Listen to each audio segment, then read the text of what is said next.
the talents you've given these gentlemen. We ask that you keep them safe on the field, free from all harm or injury. We ask you to bless the Nighthawks as they travel home tonight. Give them safety on the road. Father, we ask that you hold off the weather so we can enjoy today's competition. Number one above all, we ask you to help us remember to worship you, our Lord and Savior. In Jesus' name, amen.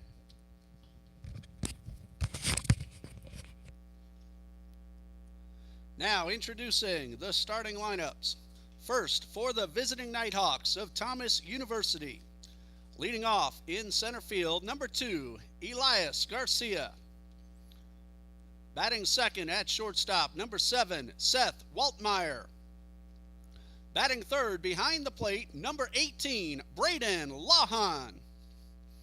Batting fourth in left field, number 14, Max Pickert. Batting fifth, the designated hitter, number 4, Lucas Dufresne. Batting sixth in right field, number 19, Aiden Reyes. Batting seventh at third base, number 34, Drew Clayton. Batting eighth at second base, number 3, Braden Callahan. Batting ninth at first base, number 26, Tyler Marzak. And pitching for the Nighthawks, number 12, Ryan Chapman. The Nighthawks are led by head coach Tom Fleener and assistant coaches Nico Magrician, Drew Martin, Brandon Steele, and Nick Ferrara. And now the starting lineup for your TCJ Eagles. Leading off at third base, number 8, Logan McGann. Batting second at first base, number 29, Tyson LaChapelle. Batting third in left field, number 1, Gavin Williams. Batting fourth, the designated hitter, number 16, Gadriel Burgos. Batting fifth, behind the plate, number 5, Larson Lott. Batting sixth in right field, number 33, Dominic Gattinella. Batting seventh in center field, number 2, Jacob Burke. Batting eighth, the second baseman, number 20, Rishon Amaro. Batting ninth at shortstop, number 4, Morgan Mulbauer. And pitching for the Eagles, number 13, Trey Rosado. The Eagles are led by head coach John Copeland, associate head coach Jordan Broden, and assistant coaches Sammy Coffrin and Ryan Ongst. Please remain standing and remove your caps as we honor America with the playing of our national anthem.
Ladies and gentlemen, the National Christian College Athletic Association is committed to the true spirit of competition and upholding the 4 core values of the game plan for life: love, integrity, faith, and excellence.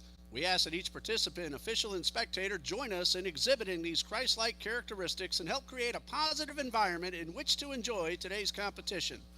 And ladies and gentlemen, for the safety of our student athletes, coaches, officials, and fans, access to the game floor is strictly limited. Only personnel who are authorized are permitted on the playing surface at any time. Any spectator who enters the field of play or other restricted areas without permission will be immediately removed from the facility. We appreciate your cooperation in helping us maintain a safe and respectful environment for everyone. Thank you and enjoy today's games.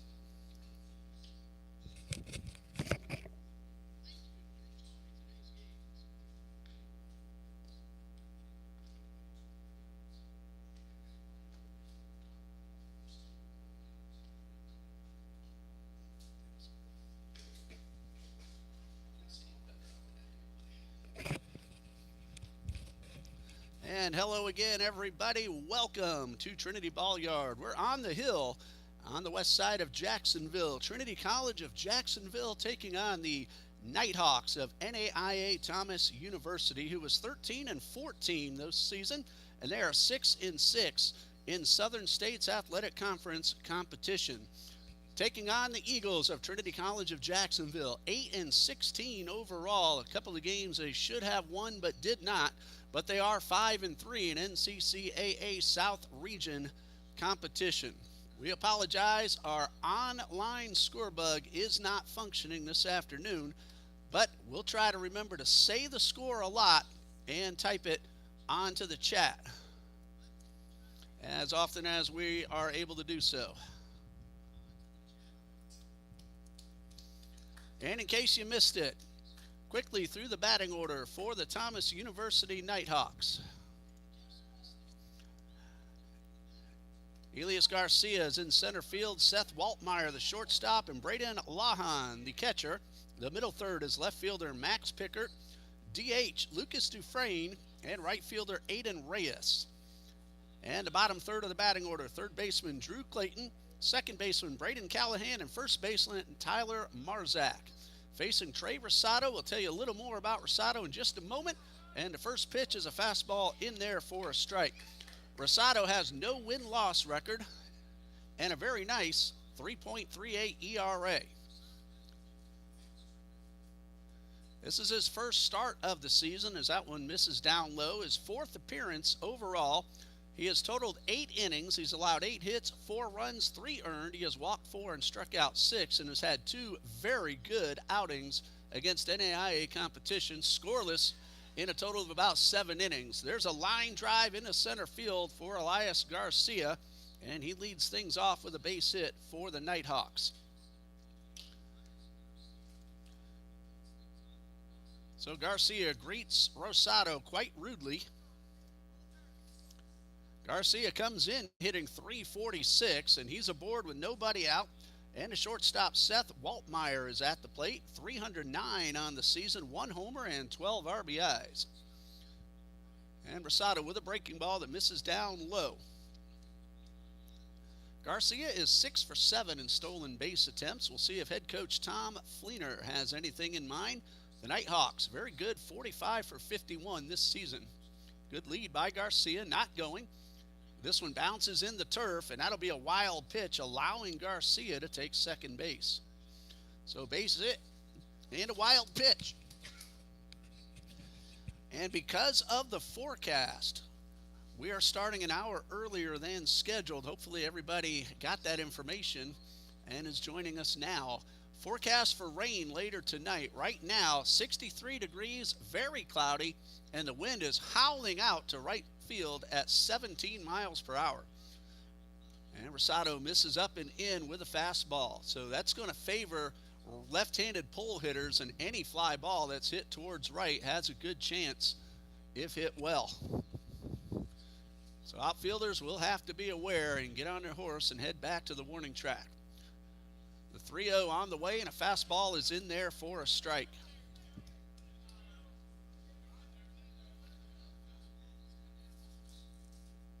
Trey Rosado gave up a base hit. Bounced one into dirt. It's 3-1. There's a fly ball into right, but that should be very easy. The catch is made. A runner's tagging, and there will be no throw. Gattinella has a good arm, but he was still going backwards when he made the catch, and Garcia very alertly took third base. There is 1 out. And that brings up the catcher, Braden Lahan. Hopefully I'm pronouncing that correctly. Lawhon is hitting .369, no homers, but 23 RBIs, and the Eagles will play in. He'll try to keep that run from scoring with one out, and Rosado working from the stretch. And a breaking ball, a slider is in there for a strike. First of 2 7-inning ball games on slate. Hopefully we'll be able to get them both in. Again, rain forecast for the evening. One strike the pitch. And that one will bounce across the plate and even count it 1-1. Well, I tell you, if I ever get rid of this cough, I'll be a happy man. Still bugging me, but slowly getting better. Here's a 1-1 from Rosado, and a high pop foul over the first base dugout. It is out of play, and the count is 1-2. A shout out to Trinity Thomas, the terrific SID of Thomas University. Trinity and Thomas, that's her name. Those are the opponents playing here today. The 1-2. Fastball misses high and tight. Evens a count at 2 balls, 2 strikes.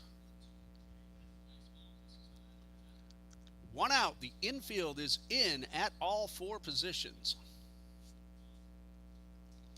And Rosado with the 2-2. Tried to get a slider past Lon, but he didn't bite, and he takes it outside. And the count is full. A long look in by the right-hander. 3-2 on the way. There's a ground ball towards short. The throw to first keeps the runner at third and gets the out. Morgan Mulbauer playing in. The ball hit right at him. He did exactly what he's supposed to do. Looked that runner back, and he made a solid throw to LaChapelle playing first base.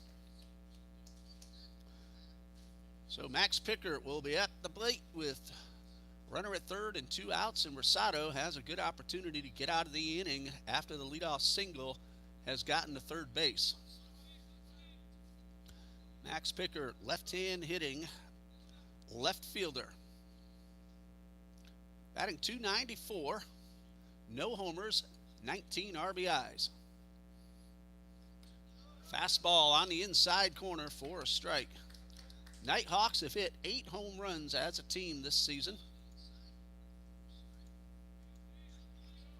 Trinity has hit 6. Nice block by Larson Lott, keeping the ball in front of him and Garcia at third base. The count is 1-1. The batter is Max Pickert. If you're just joining us, we'll go ahead and tell you now we apologize. Our score bug not functioning today. Here's a 1-1. And this one is outside. That is ball 2. But we'll say the score a lot. No score yet. And if I remember to, I'll type it into the chat. 2 balls and a strike.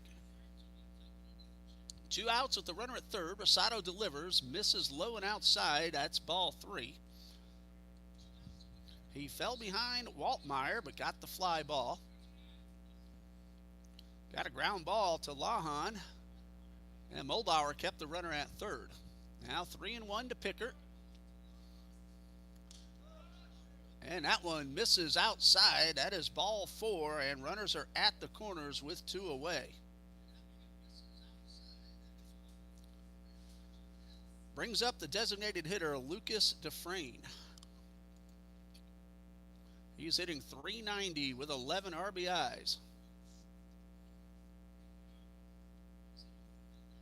He's also drawn 12 walks, so he has an on-base percentage of fantastic .493.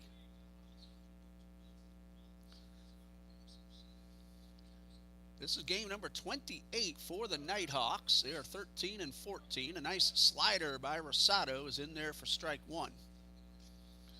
For the Eagles, game number 25, 8-16 overall.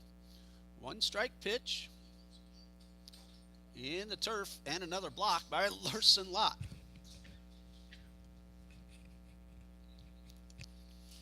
Count is 1-1. A leadoff single, a wild pitch, a fly to right, and a ground ball to short, and then a walk. That's your inning summary in case you missed anything. Nice slow curve by Rosado, but it missed outside for ball 2. So 2 balls and a strike. And a 2-1 on the way, and a high pop-up that will get over the light tower. Evens the count at 2-2. We do have the lights on. Not taking any effect just yet, but just ready for when it gets a little bit darker. Very cloudy. Cannot see the sun at all. 2 balls, 2 strikes. That's ball 3, and that means Max Pickert will take off.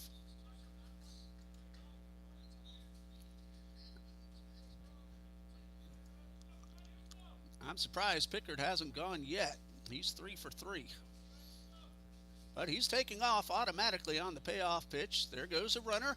There's a ground ball to third. McGann will throw to first. Perfect throw on target and in time. Well, Garcia led off with a base hit, but Thomas does not score. They leave 2 after a half inning of play. No score.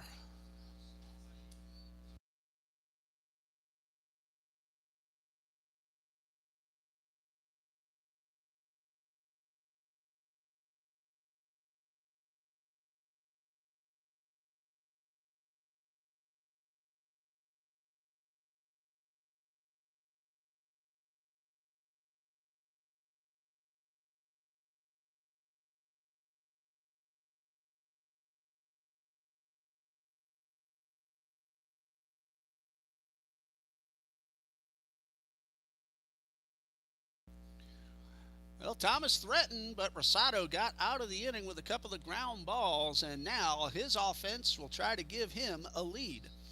Third baseman Logan McGann will lead off, followed by first baseman Tyson LaChapelle and left fielder Gavin Williams. The middle third is the DH Gadriel Burgos. Larson Lott, the catcher, will bat fifth. Dominic Gattinella will hit sixth. He's in right. And a bottom third, center fielder Jacob Burke, second baseman Rishan Amaro, and shortstop Morgan Mulbauer. They will face Ryan Chapman. 1 win, no losses so far this season. And Chapman will make his 7th appearance. This is his first start. He has pitched 9 innings. He's allowed 9 hits, 10 runs, 8 of those earned. He has walked 6 and struck out 6. He has not allowed a home run. ERA of 8.00. Midweek doubleheader for both the Nighthawks and the Eagles. And Trinity will have a South Region 3-game series this coming weekend away at Baptist University of Florida in Graceville.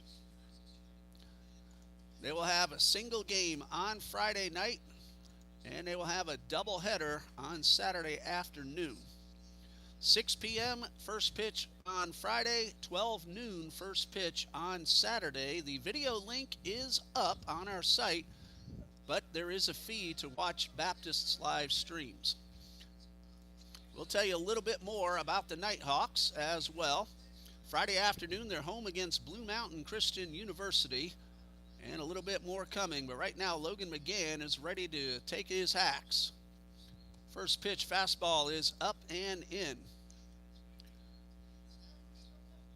It's been a week, so other teams have played. Logan McGann was number 1 in the NCCAA in stolen bases. He's dropped to number 6. And there's a hot shot, one hopper toward the shortstop, and Waltmeyer makes a perfect throw to get him at first. Waltmeyer, the shortstop. Drew Clayton is at third. The second baseman is Braden Callahan, and Tyler Marzak is at first. Around the outfield, Aiden Reyes is in right. Elias Garcia in center. I'm not sure if it's Elias or Elias. I know I've said it both ways already. And in left field is Max Pickert. Behind the plate is Braden Lawhon. Not sure what the conversation is about, but everything seems to be in order. Well, Logan McGann hit it hard, but he is out. And McGann, one away, came in at 253. Tyson LaChapelle in the batter's box. And the first pitch misses outside. LaChapelle is hitting 308, no homers and 5 RBIs. He has drawn 9 walks for a very nice 478 on base percentage. He missed some time, but he's back now. Here's a 1-0. And he takes it on the inner half at the knees for a strike. LaChapelle, one of the best hitters in the NCCAA last year. Off to a rough start this year, but he's really starting to hit well once again. Check swing, and he went around, had a pitch downstairs, so now the count is 1-2. Well, 2 7-inning ball games. We should be able to get the first one in at least before the rain. And that slider misses down low. 2 balls, 2 strikes.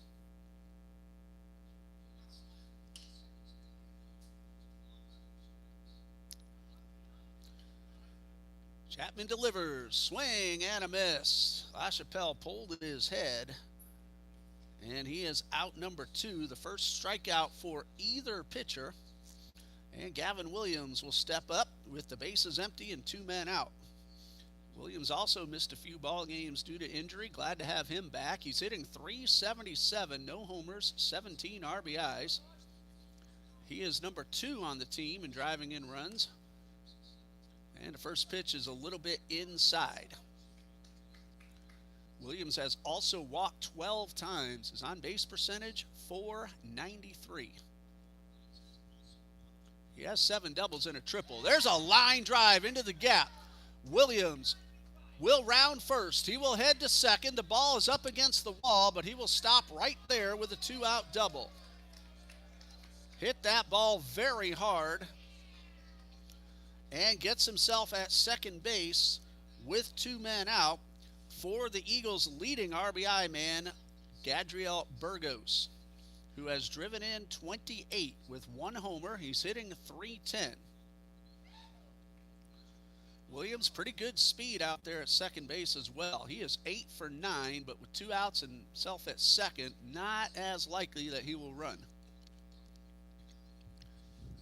Burgos, a left-handed hitter with some pop. The wind is blowing out to right, and a breaking ball is outside.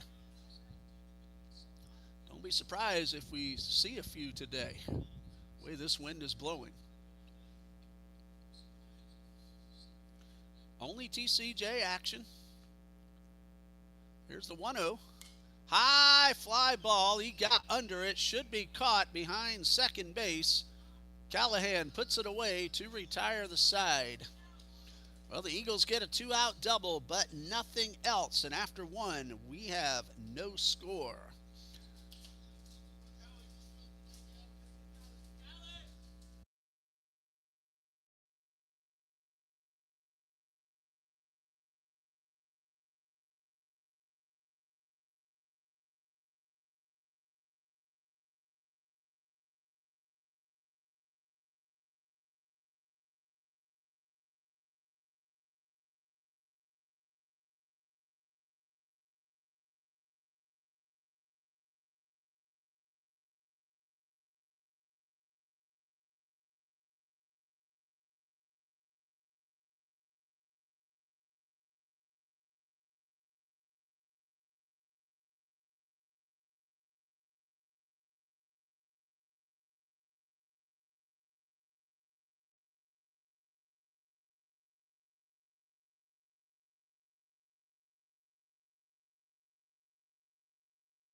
No score after 1. I was starting to say that this is the only TCJ action today. Softball returns to the field Thursday, Friday, and Saturday. Thursday afternoon at 2 p.m. begins a doubleheader against the South Region's University of Fort Lauderdale. And then on Friday, 1 single game against Baptist University of Florida, another South Region opponent. And on Saturday, a doubleheader with Baptist University of Florida. So still a lot of action here at the end of the week. We plan to bring all of it to you right here on the TCJ Eagles Sports Network. And yes, we know it still says TBC, but we'll take care of that this coming summer. And Aiden Reyes, the right fielder, will lead things off, followed by Drew Clayton and Braden Callahan, facing Trey Rosado, who allowed a hit and a walk in the first inning, but no runs. Rosado from the stretch usually works pretty quickly, and he gets a fastball for a strike. Aiden Reyes batting 167. 1 homer, 9 RBIs. Watches that one bounce in the right-handed batter's box. And the count is even at 1-1. Reyes does have 3 doubles as well. The count is 1-1. And Rosado delivers.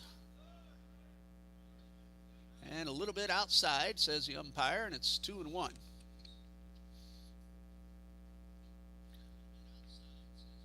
Rosado with the pitch. And again, misses outside. So far, umpire's been consistent for both pitchers. 3 balls and a strike. Rosado's not missing by much, but they're just off the plate. There's a chopper toward first. LaChapelle will take it himself. Rosado is doing his job just in case, and there's 1 away. So a nice 3 unassisted to start the inning. And the third baseman, Drew Clayton, will step in. Clayton is hitting .344, no homers, 5 RBIs. 1 out with the bases empty. Rosado again coming off 2 scoreless 3 and 4 inning outings against NAIA competition. His first pitch misses up and away. 1 ball, no strikes. And Rosado from the stretch. Misses a little bit in. It's 2-0. Very, very light precipitation starting to fall. 2 balls, no strikes. And a fastball got the inner half. So the count is 2-1. Right now it's more of a mist, and it's really light. And Rosado with the 2-1. And that one's low and inside for ball 3. He has fallen behind most of the hitters so far, but then he's come back to get the outs. Here comes a 3-1. High fly ball, right field. Gattinella loses the cap, but not the ball. And the wind nearly took that one away from the Eagles right fielder. Excellent job by Dominic Gattinella. With that wind blowing out at 17 miles per hour, that was not as easy as we thought coming off the bat. Outfielders will have to take note of how the wind is blowing and not give up on a ball. Braden Callahan, the second baseman. First pitch swinging, grounds it right to the second baseman, Amaro, and a quick 1-2-3. Top of the second for Trey Rosado. The Eagles will come to bat in the bottom half. We have no score.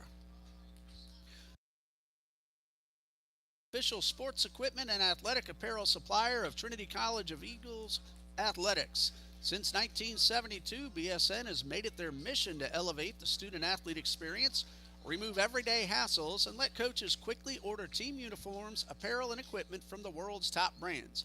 In addition, BSN Sports provides deep expertise in nearly every sport and at every level, from recreational leagues and elite club and select organizations to high school, college, and professional teams. BSN Sports and TCJ Athletics make a winning combination. We'll pause briefly, be right back here on TCJ Eagles.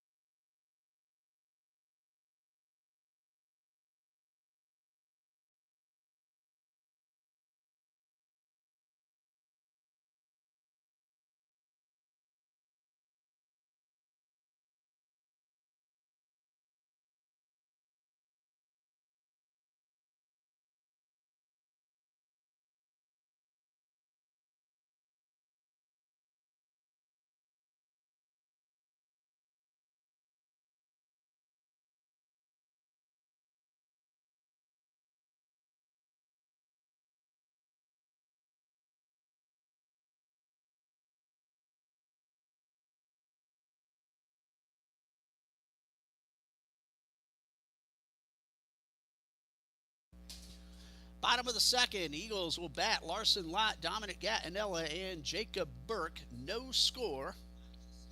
Ryan Chapman allowed a 2-out double in the first, but nothing else. He's looking for his second win of the season. Rosado is looking for his first. Both gentlemen primarily relievers for their respective teams. Larson Lott, the Eagles catcher, will lead off the second. He's hitting .292 with a homer, actually 2 homers and 16 RBIs. And the first pitch from Chapman, grounded hard but fouled down the left field line. Lott last Tuesday against Abraham Baldwin hit a laser beam right over the 385 sign in center field for his second home run of the season. His first one came on the road, I forget where, but one at home and one on the road for the Eagles catcher, sophomore. 1 strike, and he takes this one downstairs.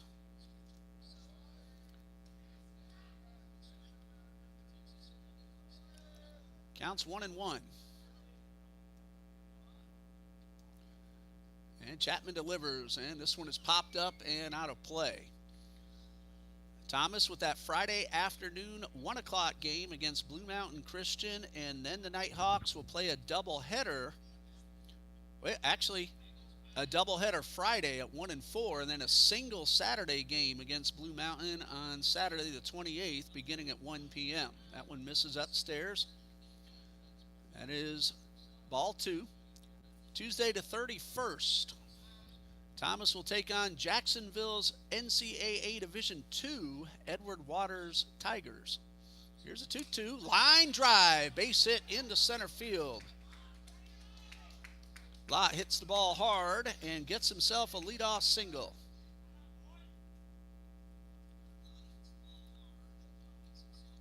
The next road trip for the Nighthawks, April 3rd, when they go to they go to Faulkner University. I'm misreading that. RV means Faulkner has received votes in the NAIA rankings. That will be a conference 3-game series, April 3rd and 4th. Lott is aboard. Courtesy runner for the catcher, Angel Perez, is at first base. Dominic Gattinella, the batter. And a breaking ball. Good one by Chapman for the strike.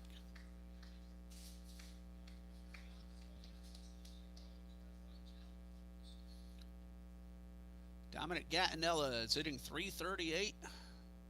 He has a triple and 11 RBIs, 7 doubles. And he takes a fastball on the inner half. He disagrees with the call, but that's strike 2. No balls, 2 strikes to Dominic Gattinella, the right fielder, and the number 6 man in the batting order. Perez has to dive back. He started to flinch towards second. Chapman put a nice move on him.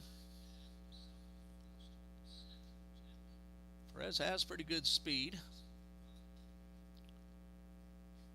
He has 1 stolen base in 1 attempt. Gattinella, good eye at the breaking ball, missed outside.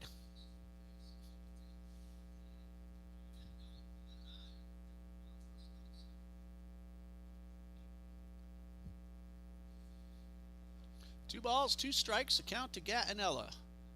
Decent but not excessive lead off first. Swing and a miss. A little late on the fastball, and that's out number 1. Strikeout number 2 for Chapman. And Jacob Burke, the Eagles center fielder, is at the plate. 302, no homers, 7 RBIs. Burke is looking for his first extra base hit of the season. Good day for it today, with the wind blowing out. Chapman throws to first, but Perez not that far off the bag.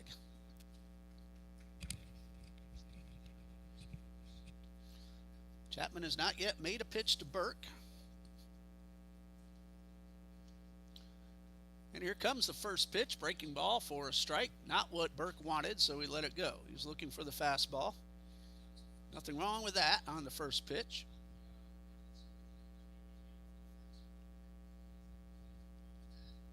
So 1 strike the count to Jacob Burke. And pitch on the way, and this one swung on and fouled off. No balls, 2 strikes. Jacob Burke, the junior from Land O'Lakes, Florida.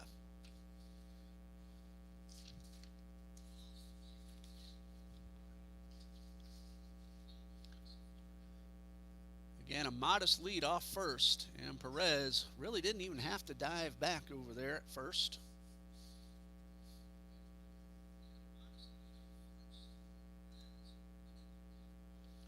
Nothing in 2. Chapman delivers. Breaking ball misses inside. Ryan Chapman, a junior from Stuart, Florida.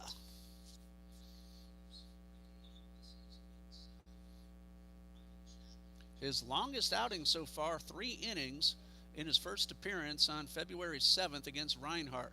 Runners going, the pitch is high, the throw is a little bit off the mark, may have had Perez, but the throw allows Perez to steal second base, his second steal of the season.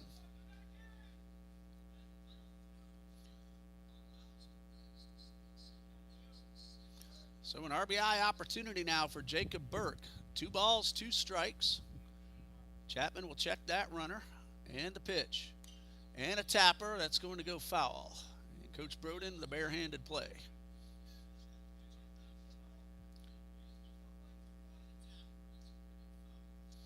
Drew Billings, the reliever, the closer for the Eagles, coaching first base.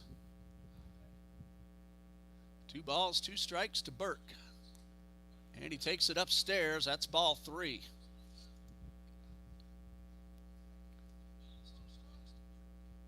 The Eagles will take walks if given to them. They have 140 of them entering play today. Haven't received one yet. Here's a 3-2. And Burke able to get a piece of it on a good slider.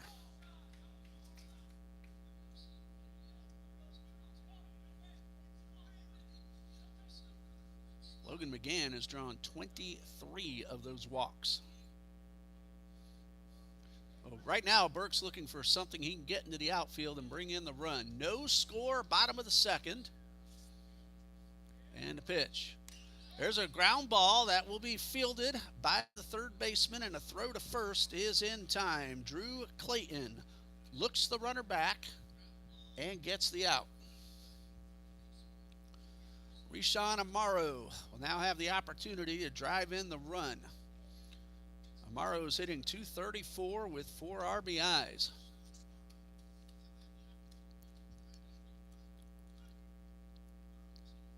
One of his 11 hits is a double. And the pitch. Didn't mean to, and he grounds it towards short. He has a chance to beat this out. A throw to first, not in time. Amaro with an excuse me single, moving Angel Perez to third. There are 2 outs. And so Morgan Mulbauer will try to drive in the run from third. Mulbauer, 100 on the season. He's 2 for 20, looking for his first RBI.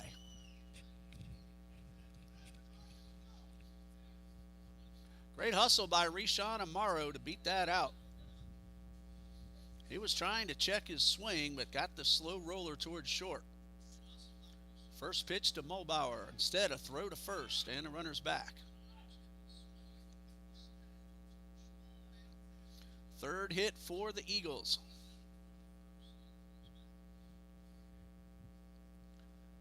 No count. Good lead off first by Amaro. Not going. Breaking balls upstairs. 1 ball, no strikes to count.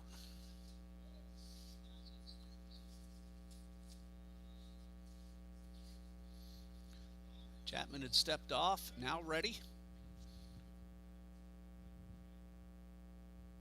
Amaro, another good lead, and the pitch. High fly ball toward the gap. Got a chance to get down. It will one-hop the fence. Perez scores. Here comes Amaro around third. He will score. Morgan Mulbauer drives into his first 2 RBIs of the season, and the Eagles lead 2-0.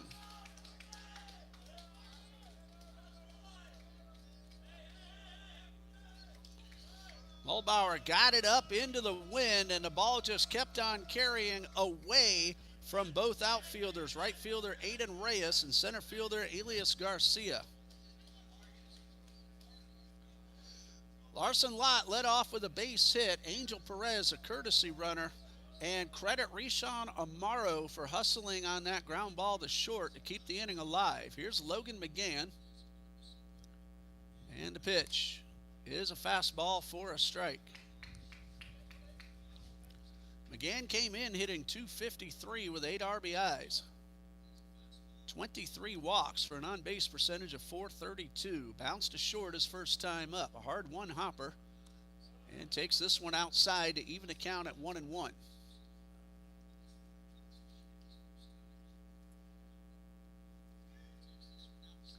No balls and a strike.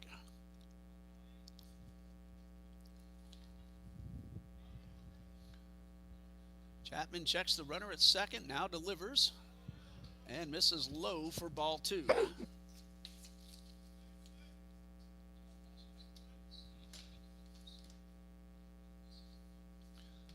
Two balls and a strike to count to Logan McGann, trying to bring in an extra run. The Eagles have scored 2, and a pitch.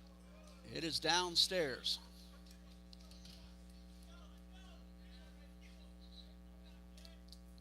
Three balls and a strike to Logan McGann. You normally a pretty patient hitter at the plate. Tyson LaChapelle would bat next. The 3-1. Ball 4 is inside. The first walk issued by Ryan Chapman.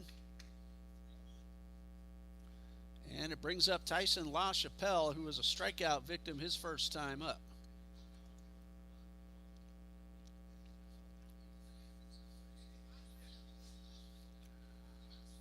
The runner at second, Morgan Mulbauer, a 2-run double.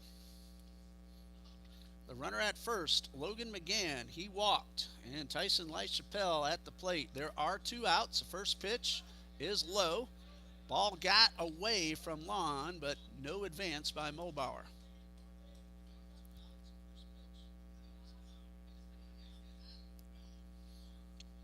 One ball, no strikes, and we have a timeout.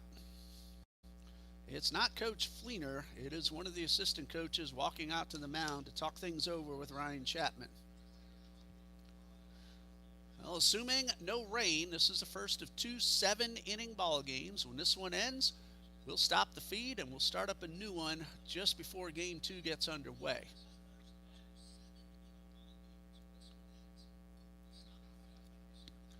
Great to have Major League Baseball coming back tomorrow night.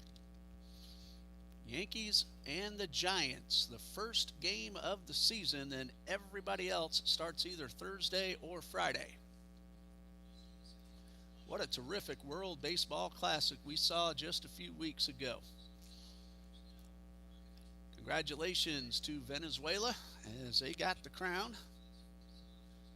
defeating the United States 3-2 in a terrific championship pitchers duel. LaChapelle looks to drive in Mulbauer from second. Logan McGann's at first. 1 ball, no strikes, the count. Chapman checks the runner. Here's the pitch. Breaking ball, misses up and away. There is a Nighthawk reliever starting to walk in the bullpen and a catcher, but they both have the jackets on. Nobody's throwing. The 2-0 and a good swing by LaChapelle, but he fouls it off.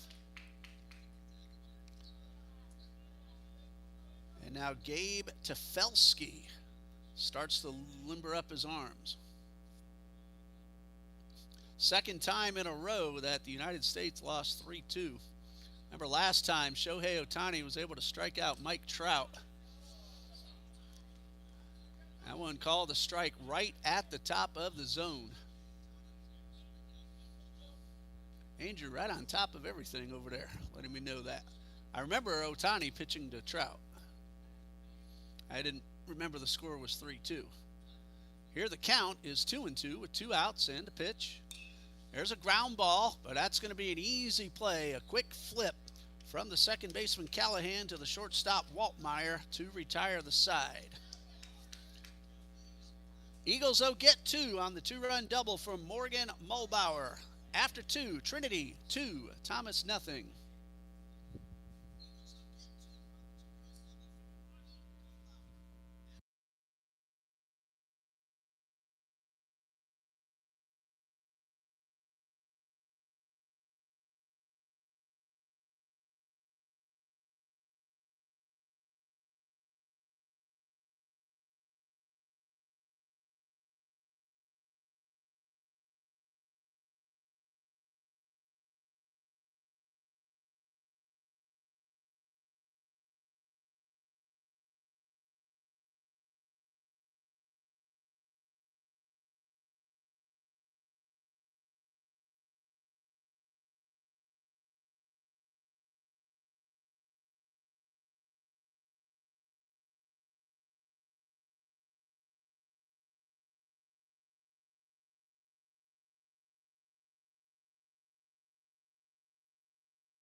Eagles lead at 2-0 as we go to the third.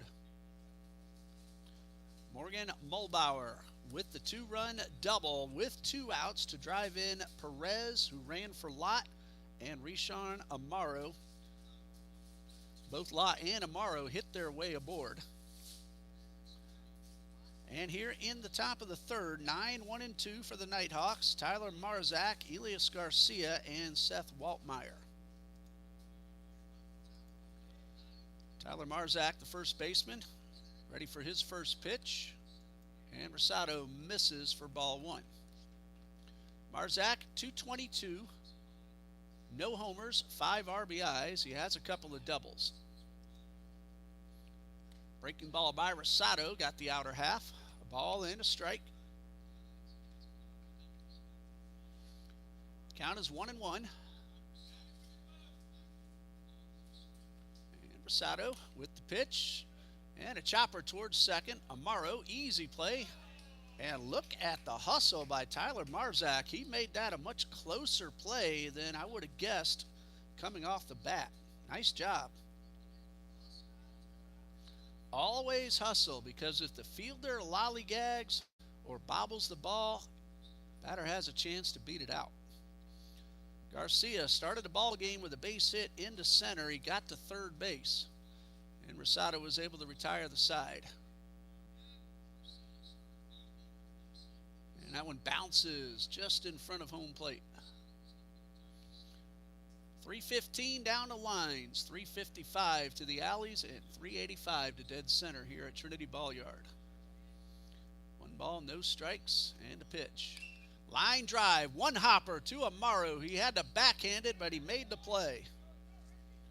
That ball was going right to him. Took a funny hop when it hit the turf, and a nice job by Rishan Amaro. He and Mulbauer worked their way into the lineup just a few weeks ago, playing really good defense. Seth Waltmeyer flew out to right his first time up. Rosado with the pitch, and a breaking ball misses outside. 1 ball, no strikes.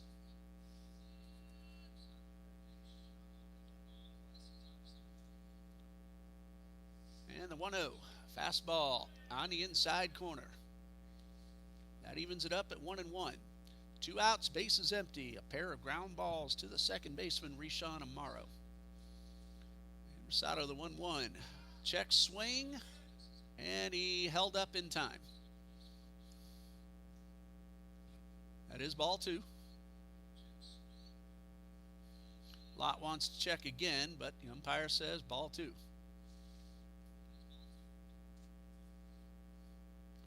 And the pitch, breaking ball, a little bit high. 3 balls and a strike.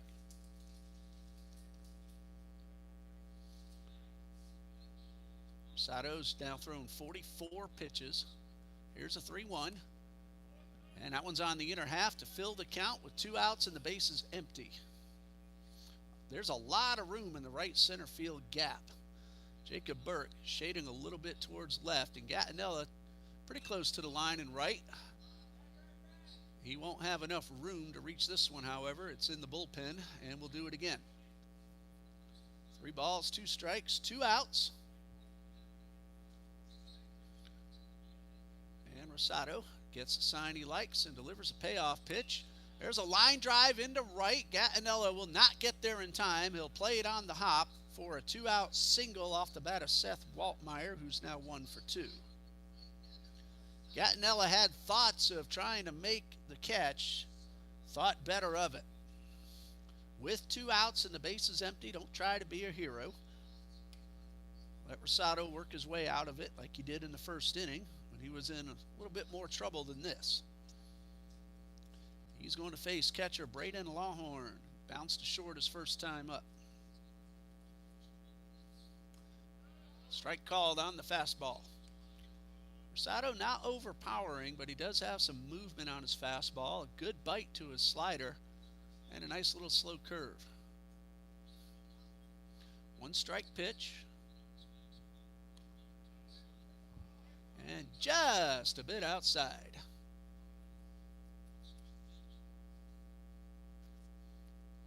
A ball and a strike. Waltmeyer, the runner at first.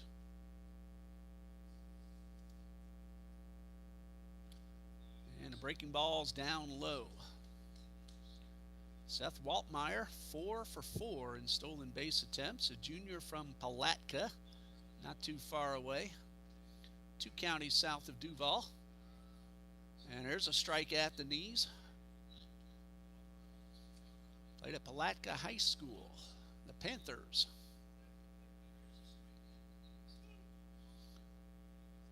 Two balls, 2 strikes, 2 outs. Hot shot over the head of Logan McGann, down the line. Waltmeyer will round second. He'll pull up into third, and Lawhorn has himself a double. Logan McGann, if he had a couple more inches of height, may have made the catch, but that ball was blistered. Hit number 3 by the Nighthawks. Waltmeyer stops at third, Lawhorn at second, and Max Pickert, the left fielder, is at the plate. No official at-bat. He walked his first time up. There are 2 outs, so the Eagles can play back and try to get that third out. Long all the way to third. Waltmeyer kept the inning alive with a base hit. He's the one at third, Lawhorn at second, and Coach Broden wants to talk to his infield as much as his pitcher. Rosado's done a nice job, especially in his last 2 outings and so far today, but in a little bit of a jam. He does have 2 outs.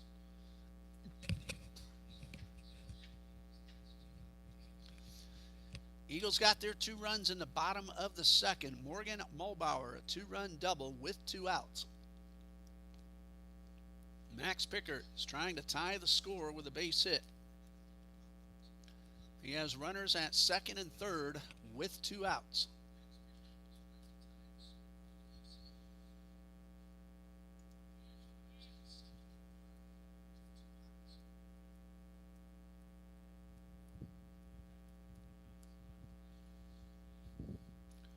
And we are ready to resume.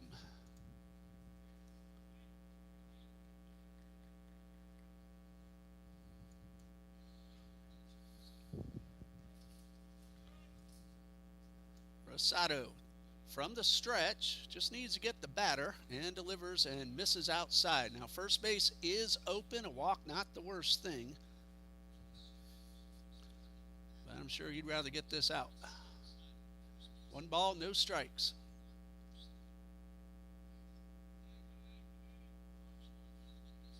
And he delivers and gets a tapper pulled toward the Nighthawks dugout. Andrew, why are they playing spring training games today? Season starts tomorrow. They should have packed it up and gone to their respective cities where they're going to play first. So I'm not even going to look at that scoreboard. Yankees and Giants tomorrow at Oracle Park in San Fran, 8 o'clock Eastern. Here's a 1-1. And ground ball headed up the middle into center field. That will tie the game. Both Waltmeyer and Lawhorn will score. It's a 2-run single for Max Pickert, and it's 2-2. Not hit hard, but hit perfectly up the middle. And 3 consecutive hits after the first 2 men are out have tied the score.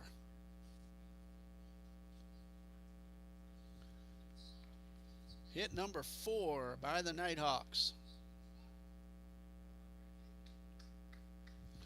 And Lucas Dufresne, the DH, at the plate. Grounded to third his first time up.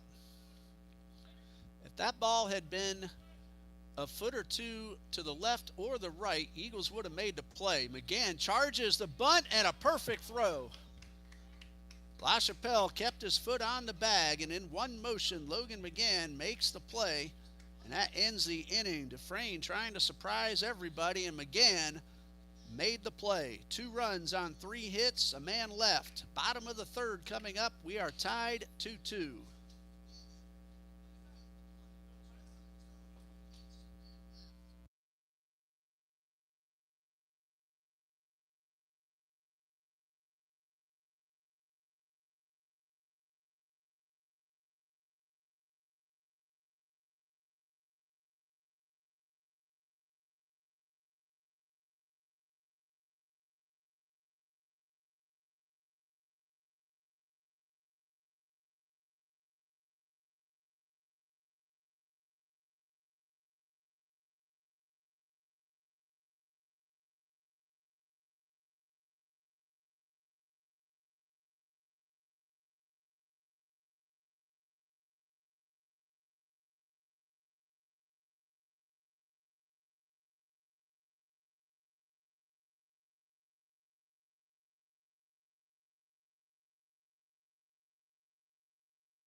Consecutive half innings, we've had 2 out, 2-run hits. Morgan Mulbauer for the Eagles, a double, and Max Pickert a single for the Nighthawks.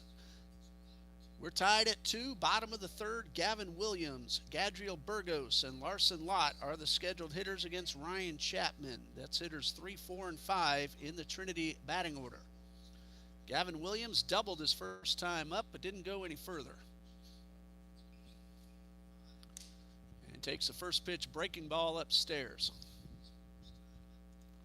On Thursday, Pittsburgh is at the New York Mets. White Sox open up in Milwaukee, and my Cubbies are home against Washington. Swing and a foul tip into the mitt. Usually a whole lot of day games in April. Baltimore is home against Minnesota. Houston home against the Angels. These are Thursday games. That one popped foul and out of play. 1 ball, 2 strikes to Gavin Williams.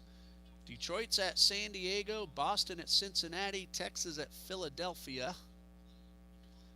Tampa Bay at St. Louis, Arizona at the Dodgers, and Cleveland in Seattle. There's a 1-hopper into left field, and Gavin Williams is 2 for 2. And a leadoff single is hit number 5 for TCJ. 2 runs, 5 hits, no errors. Thomas, 2 runs, 4 hits, no errors. Gadriel Burgos popped up to the second baseman his first time up. Williams runs well. First pitch bounces in the dirt. Gavin Williams is 8 for 9 in stolen base attempts. Let's see what Coach Copeland has in mind. 1 ball, no strikes. Well, Coach Fleener and Ryan Chapman may have had that in mind. These coaches, they know about the other team. There is a Nighthawk warming up in the bullpen. Williams, a modest leadoff first.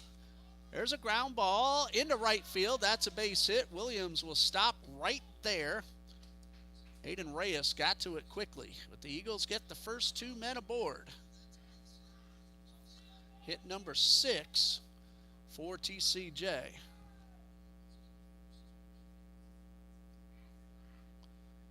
Larson Lott at the plate. Had a base hit his first time up.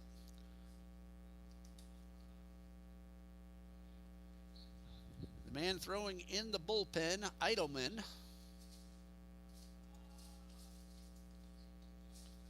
Charlie Eidelman. First pitch to Lott, squares around, shows bunt, and takes the pitch. I like the way he approached that, getting out in front of the plate. He thought the ball was outside, so he let it go, but it's called a strike. Let's see if he squares around again. Burgos at first, Williams at second, both decent leads. The one strike pitch from Chapman. This time not showing bunt. Line drive down the left field line. That's a foul ball. Had a little too much hook on it and landed on the dirt to the left of the line. So 2 strikes. Lott hit it hard, but just a little bit out in front. Williams certainly would have scored. Burgos likely to third. But back to their bases. 2 strikes to Larson Lott. And pulls another one foul to the left side. Tied at 2, bottom of the third. The Eagles have 2 aboard with nobody out. Williams and Burgos both singled. Lott tried to bunt the first pitch, but took it for a strike and then hit 2 foul balls. The 2-strike pitch is high. 1 ball, 2 strikes. Eidelman now starting to throw very seriously in the bullpen. Chapman has thrown 47 pitches. We're in the third. Checks the runner at second and delivers. And ball 2 is a little bit high and outside.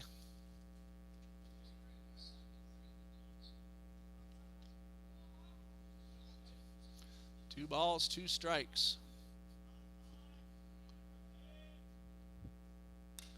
Looper into left field. That will drop down. Williams will have to stop at third. The ball is bobbled. He will now score. Now, because he stopped, that is not going to be an RBI for Larson Lott. It will be an error on the left fielder. I'm going to check the video and make sure.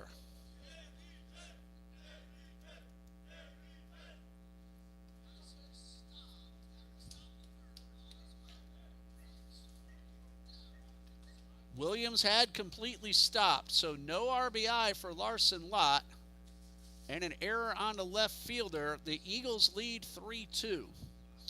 For the moment, the run unearned pending what happens the rest of the inning. Burgos at second and Lott at first. Angel Perez will run for him. We have ourselves a timeout on the mound and a pitching change. We'll tell you about the new pitcher, Charlie Eidelman, in just a moment when we return.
The new pitcher, Charlie Eidelman, a freshman from Winter Garden, Florida.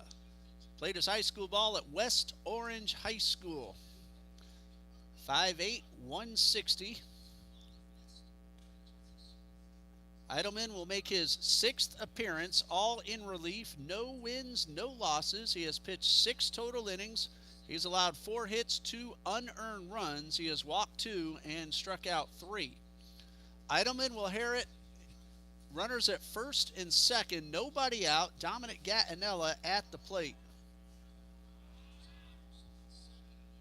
And a pitch. Gattinella shows bunt, pulls back, and takes ball 1 high.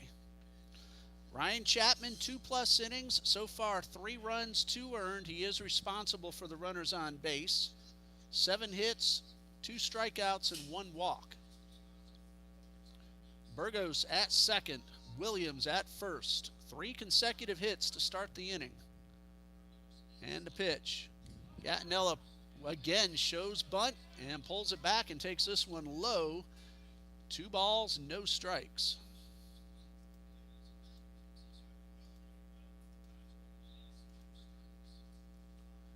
Gattinella well ahead in the count. 2 balls, no strikes. They are giving him the right field line, but he drops down the bunt and pushes it foul to the right side.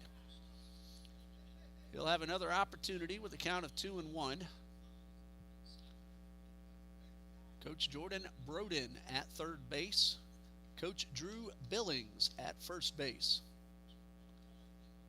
And Drew is finally back from a little bit of a back problem and got to rest over spring break after missing a few games, and he's very happy to be back in uniform. 2 balls and a strike to Gattinella. Again, he shows bunt and takes ball 3. So he's in the driver's seat now. Let's see if he tries to bunt again.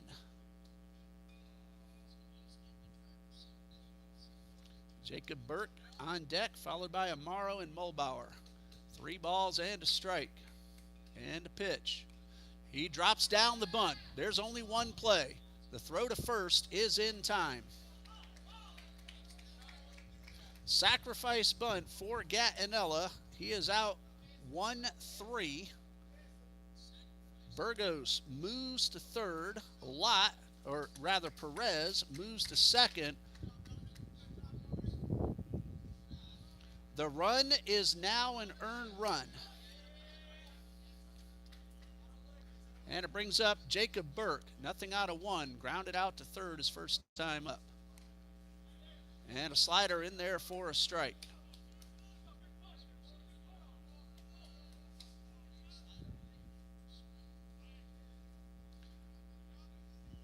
Nothing in 1. High fly ball, well hit right field. This ball is gone. Jacob Burke, a 3-run homer, and the Eagles lead 6-2.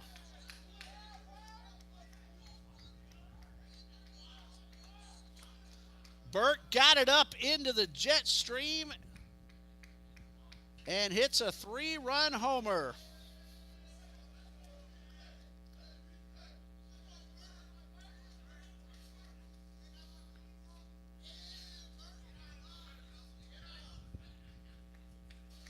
Burgos and Perez, his runs will get charged to Ryan Chapman.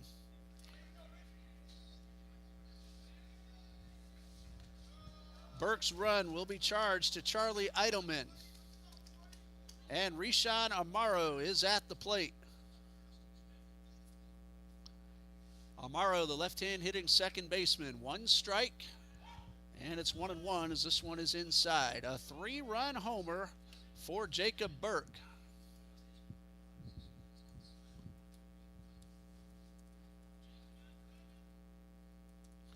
And a pitch. There's a ground ball into center field. That's a base hit for Amaro. So far, the only out was a sacrifice bunt from Dominic Gattinella.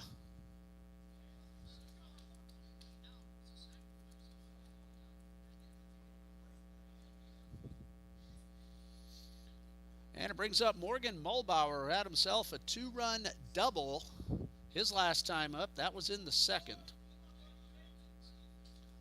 Amaro, the runner, at second.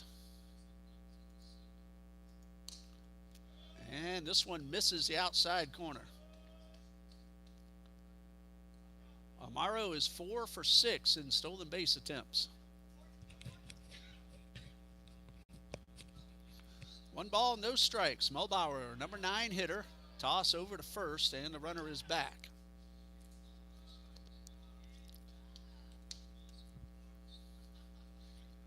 The count is 1 ball, no strikes.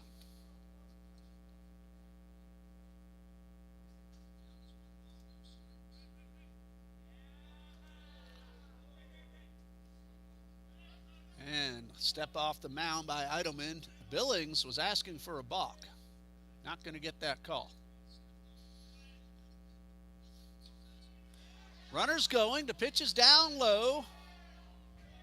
And Amaro nearly overslid the bag, but was able to hang on for his 5th stolen base of the season. Mulbauer, an opportunity for his 3rd RBI.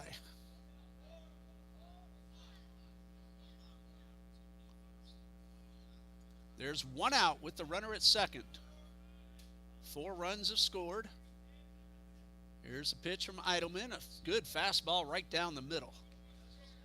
Mulbauer ahead in the count. Takes it for strike 1. Another Nighthawk headed to the bullpen. Wesley Ward. 2-1 with 1 out. And the pitch. Big swing by Mulbauer on a hard fastball. He fouls it off.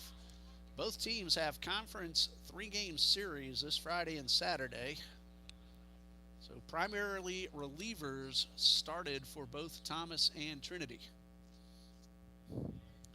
2 balls, 2 strikes. And a pitch. Breaking ball misses low and outside. Logan McGann, the leadoff hitter, waiting on deck. And barring a double play, he would bat in his 3rd consecutive inning.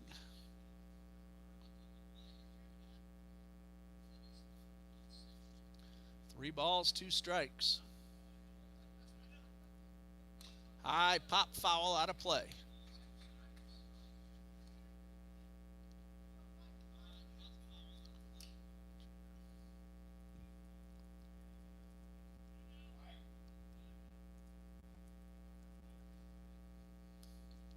Three balls, 2 strikes. Eidelman checks the runner at second and misses outside to put Mulbauer at first. And while I was writing down the walk, Rishawn Amaro, a delayed steal of 3rd base. And so runners are now at the corners. 2 steals for Rishawn Amaro. Came up a little slowly, however, after that one. He's laughing. Everything seems to be all right. The batter's Logan McGann. Well, Coach Broden called for the trainer just to make sure. Now, it's all turf, so it's not dirt in the eye, but some of that artificial surface could have gotten him.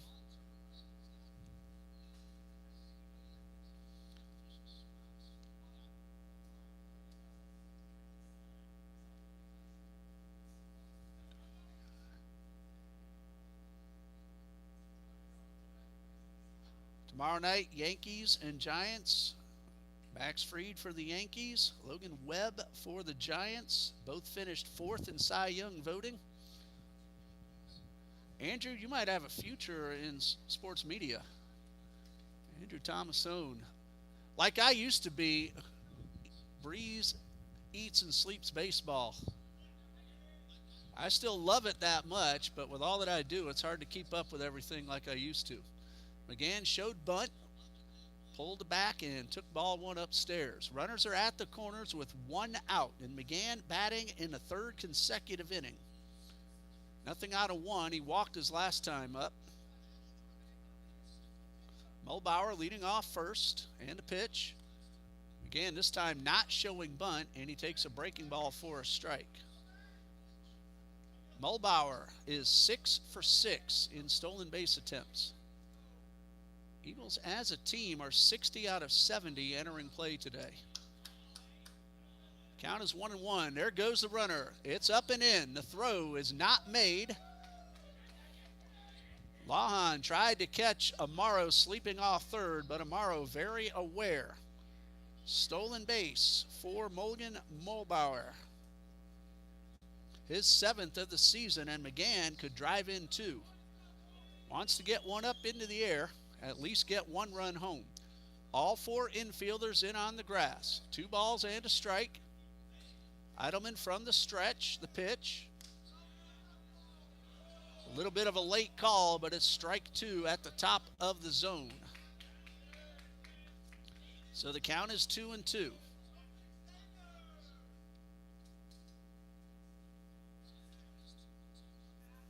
Charlie Eidelman trying to get out of a jam.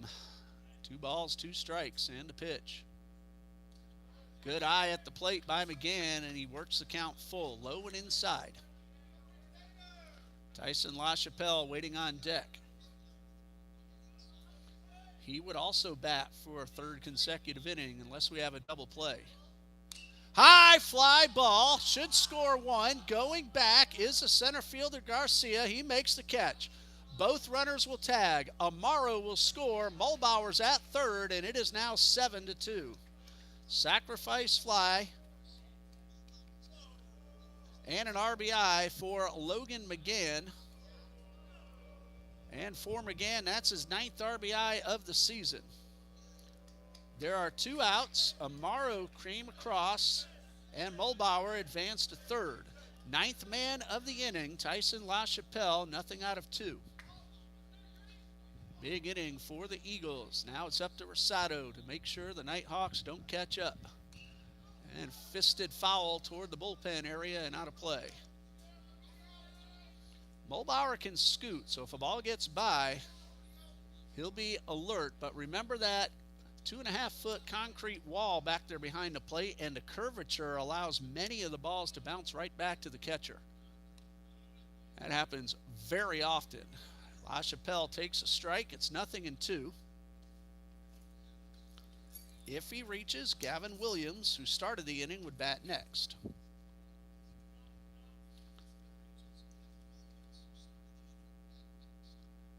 The 2-strike pitch is upstairs.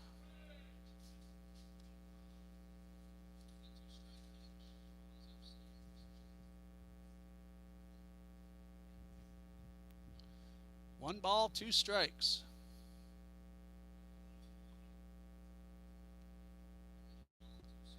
And a 1-2 on the way. Ground ball towards 3rd. It's bobbled, but should still be an easy play. And it is. Low throw, but dug out by Tyler Marzak. The Eagles score 5 and leave 1 after 3. Trinity leads 7-2.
Big inning for the Eagles. They lead 7-2 as Thomas comes to bat in the top of the 4th. There's a new pitcher for Trinity College. Left-hander junior Darren Goki Jr., who is looking for his first win. He has not lost a game either. The junior from Bonita Springs, Florida, has pitched 4 1/3 innings, 1 hit, 3 runs, but only 1 earned. He has walked 4, however, and struck out 3. Very nice ERA of 2.08. Trey Rosado, 3 innings, 2 runs both earned, 4 hits, 1 walk, no strikeouts, and a wild pitch. Unless the game stops after 6 innings, Rosado cannot win because in a 7-inning game, the starter must go at least 4 full innings. So at the moment, Darren Goki would be the pitcher of record. Now, if the game does get interrupted after 6 by the rain, then Rosado would qualify. The rule is the starting pitcher must go at least half the distance. And Goki is finished and ready to face hitters 6, 7, and 8 in the Nighthawks order: Aiden Reyes, Drew Clayton, and Braden Callahan. Eagles got 2 in the second and 5 in the third. Jacob Burke with a 3-run homer. Yeah, I'm not happy about that, Andrew. The first game of the Major League season on Netflix, of all places. Those of us who pay for MLB don't get to watch it. And the pitch, unless we have another paid service. So I'm not too happy with MLB in that regard. 1 ball, no strikes. Goki winds and delivers. High pop-up. Left side, McGann in foul territory. The wind's blowing back, and he makes the catch. Still about a step into foul territory, but another tough one thanks to the wind. 1 out for Drew Clayton, who flew to right his first time up. Netflix, Amazon. I mean, these streaming services trying to air ball games. Just put everything in one place like you used to have it. First pitch from Goki to Clayton. And a breaking ball for a strike. Agree or disagree? Let us know in the chat. 1 strike. Goki. Left-hander winds and delivers. Breaking ball hit hard but foul. No balls and a strike. And in case you haven't noticed yet, didn't hear or see, our score bug we usually have on the screen decided it didn't want to wake up today. It's still on spring break. Hopefully we can get it ready by the next home game. 2-strike pitch, swing and a miss. Nice pitch by Darren Goki. The first strikeout for either Trinity pitcher. 2 outs, bases empty for Braden Callahan. Well, that was a situation in the third. 2 outs, bases empty, and then 3 straight hits led to 2 runs. Callahan grounded to second his first time up. Takes the first pitch fastball for a strike. Goki has pretty good velocity and a good slow curve. There's a hot shot into right field to hit off LaChapelle's glove, but that is a base hit. That was on the dive.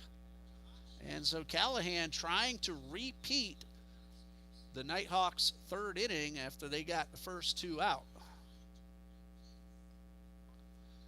First hit allowed by Goki, 5th overall for Thomas, and the number 9 man, Tyler Marzak, is at the plate.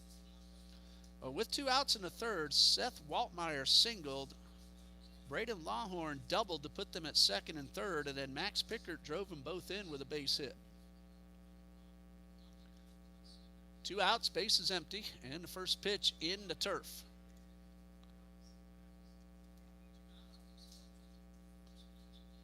Braden Callahan, 0 for 1 in stolen base attempts.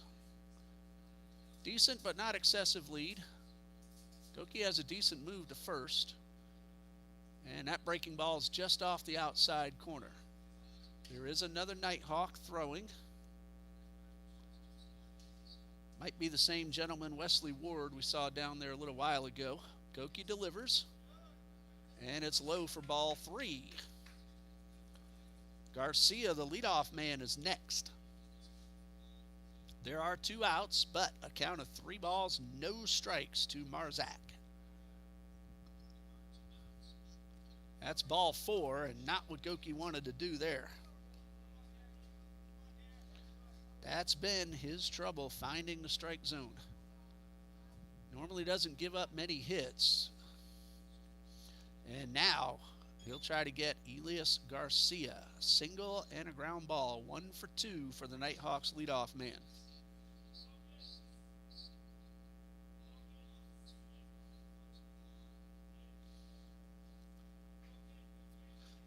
Goki got the first two men easily, a pop-up and a strikeout. Then Callahan singled, Marzak walked. They're not holding him at second, and the pitch is a strike.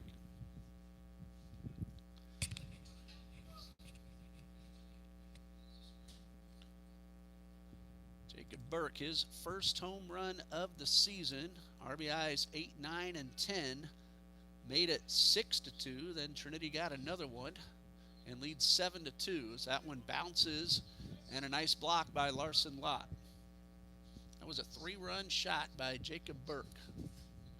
Hey, with the wind blowing out though, and these Nighthawks, the way they can swing the bat, it's not going to be easy for the Trinity relievers. The 1-1. A little bit low for ball 2. Won't be easy for the Nighthawks relievers either. That wind is howling out to right. 2 balls and a strike.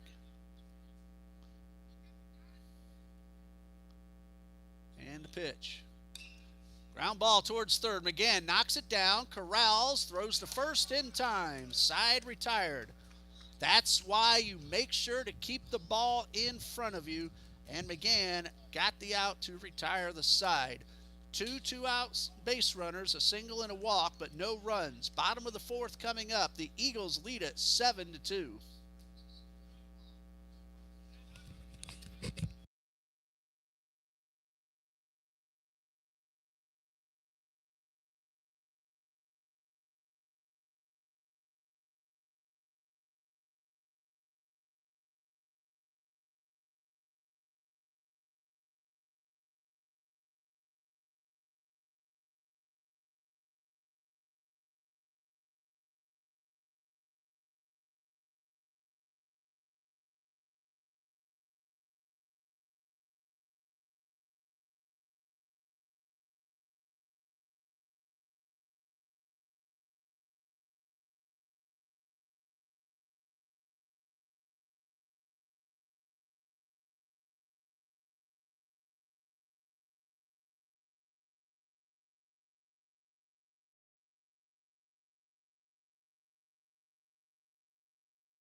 Rincon, Georgia, freshman Wesley Ward will make his 4th appearance of the season for the Nighthawks.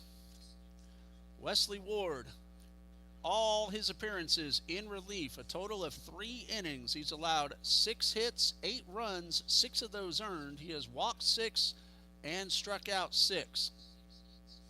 He will face Gavin Williams, Gadriel Burgos, and Larson Lott. 3, 4, and 5 in the batting order. The same 3 that started the big 5-run rally in the 3rd. So Charlie Eidelman in relief. 1/3 of an inning. 2 hits, 1 run charged to him. He walked 1.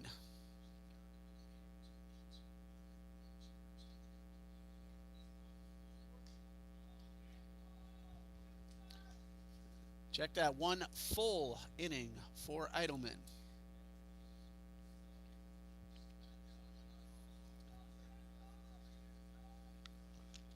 Gavin Williams is 2 for 2. He doubled in the 1st. He singled and scored in the 3rd. Still a mist, but really I wouldn't call it a rain just yet. And the first pitch from Ward is low and outside. So this is going to be a bullpen game for both teams. Again, they both have conference 3-game series coming up Friday and Saturday. 1 ball, no strikes, and a pitch.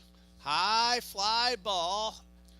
The wind is pushing it back toward the track. It is gone.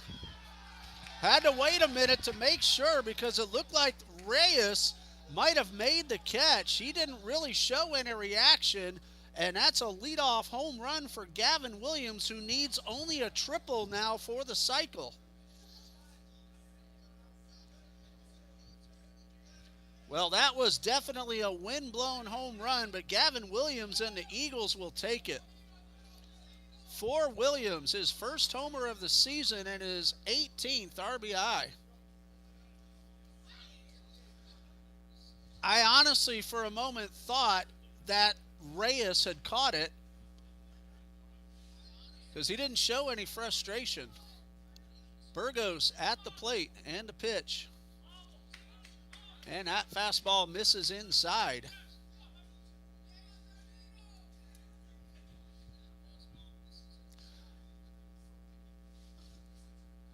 I believe that's a 10-foot wall out there.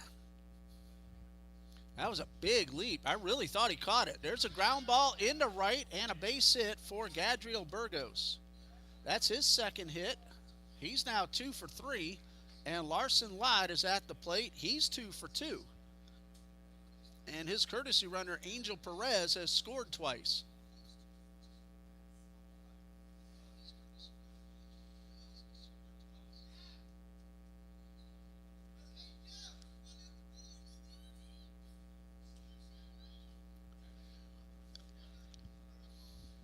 So Wesley Ward gives up a home run to his first batter, a base hit to a second, and the Eagles will try to keep the rallies going. Burgos, very short lead at first. Ward from the stretch and a pitch. Misses down low. Burgos has not tried to steal a base this season.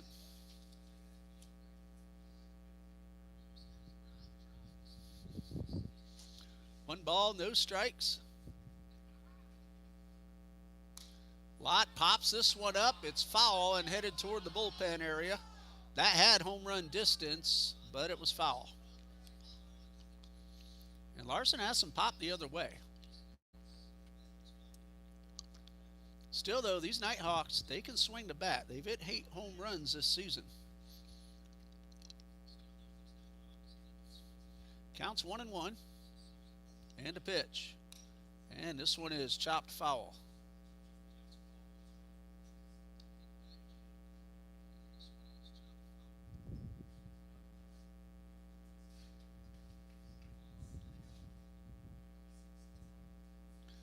One ball, 2 strikes to Larson Lott.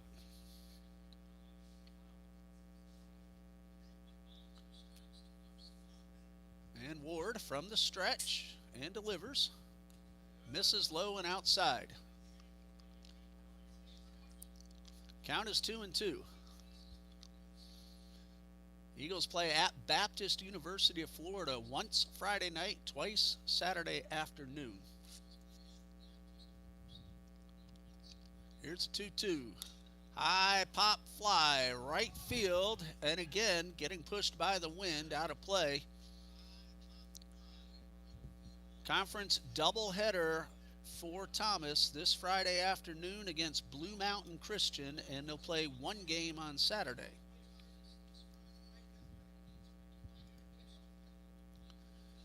Two balls, 2 strikes to Lott. And the pitch. Got him swinging. Good fastball. That's the first out. And it brings up Dominic Gattinella, who has a strikeout and a sacrifice bunt.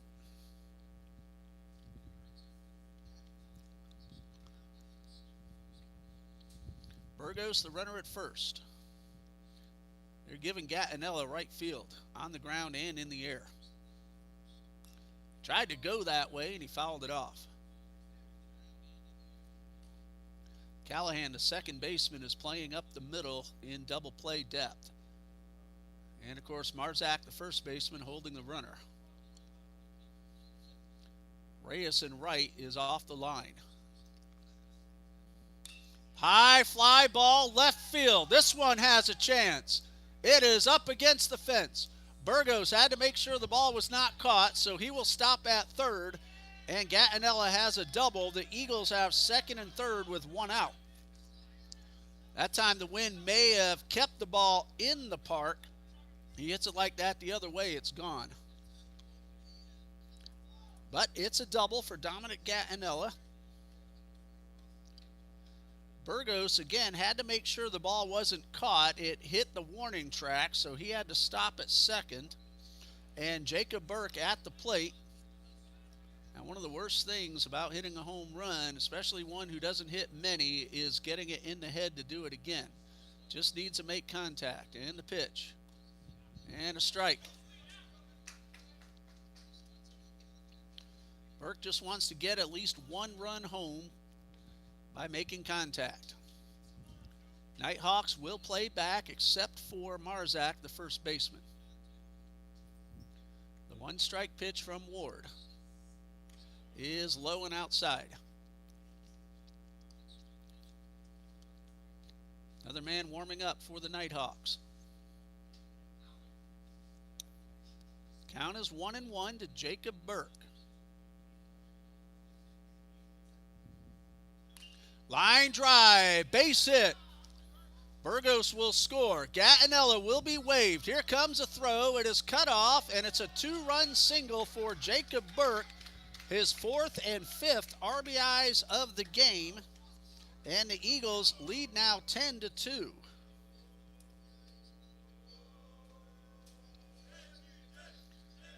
Burgos singled, he comes in. Gattinella doubled, he comes in. Three have scored, and Rishawn Amaro is at the plate. 2 for 2, 2 stolen bases, 2 runs. Good piece of hitting by Jacob Burke, going the other way.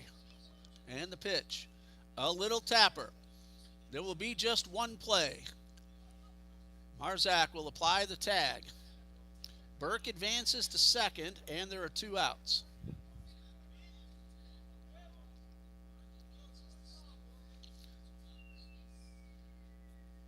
Morgan Mulbauer at the plate.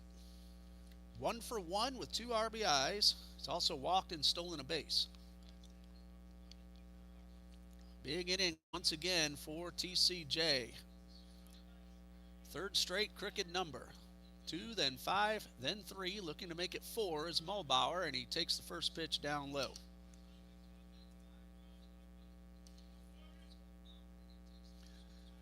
Two, 3, and 4 due up for Thomas in the 5th inning. Waltmeyer, Lawhan, and Pickert.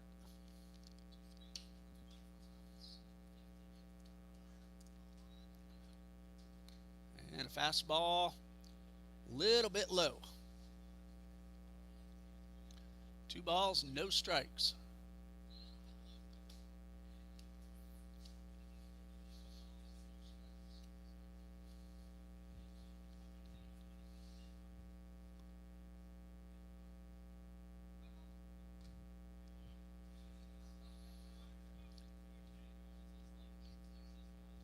Two balls and a strike.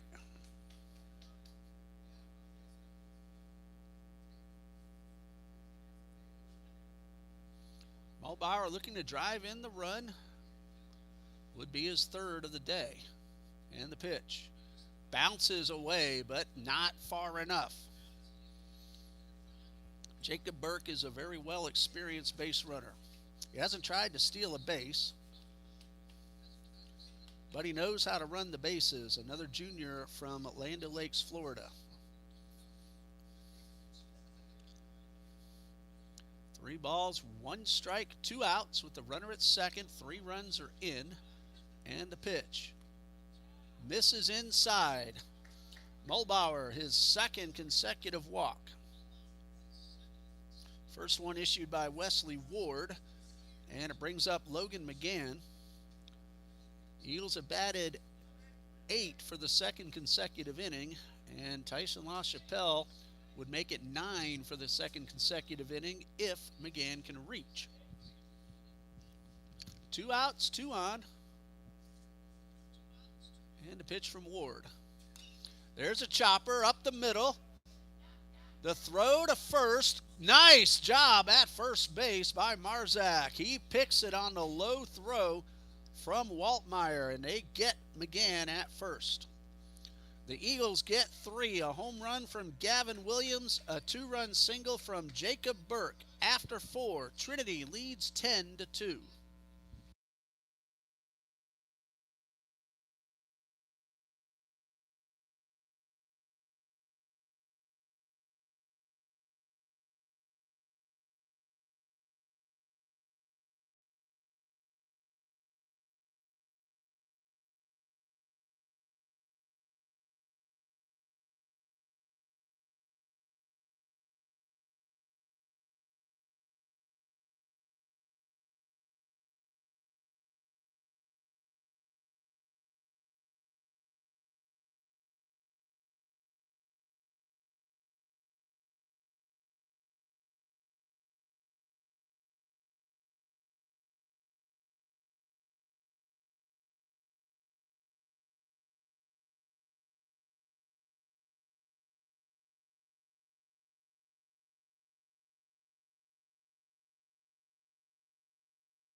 Darren Goki out for his second inning of work as Trinity leads 10-2.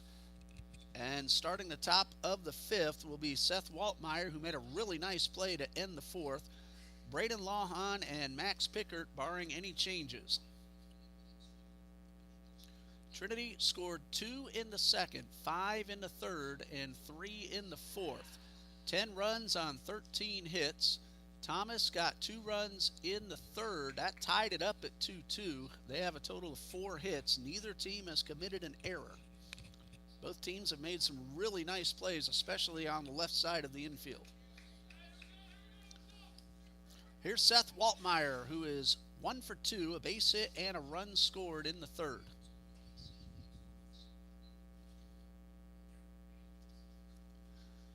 Darren Goki ready for his first pitch of his second inning of work. Trey Rosado started, went 3 innings. There's a chopper towards short. Mulbauer fields a short hop, and the throw is just a little bit late. Good hustle by Waltmeyer for his second base hit. Mulbauer did everything he could do. He made a good pick, made a strong throw on target, but Waltmeyer just beat it out.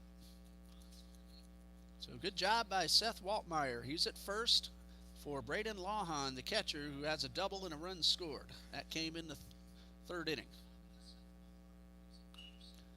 And that one is popped up and out of play.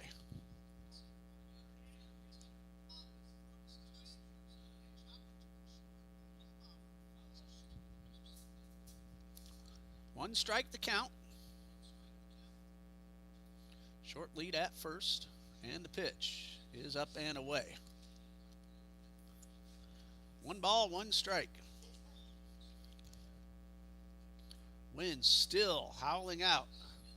I haven't checked the speed lately, but we started at 17 miles per hour. It looks to be at least that much now. The 1-1 misses up and away. There are 2 Nighthawks in the bullpen. One's throwing a baseball, one's throwing a football. 2 balls and a strike. That might sound strange, but we see that quite a bit. Relievers throwing a football first because of the weight loosening up their arms. 2 balls and a strike. Goki delivers outside. That's ball 3. You do not want to give this team free base runners. They can hit.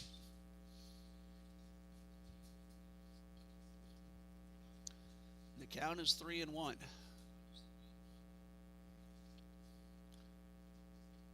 That's ball 4, also outside. Waltmeyer goes to second. Lahan to first. Second walk allowed by Darren Goki.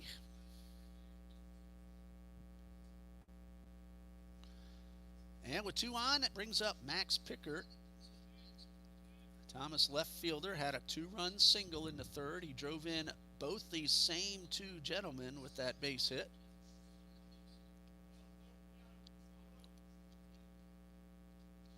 There is a courtesy runner for the catcher.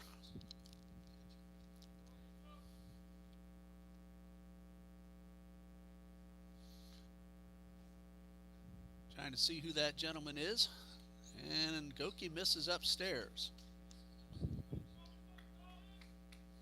Wearing number 13.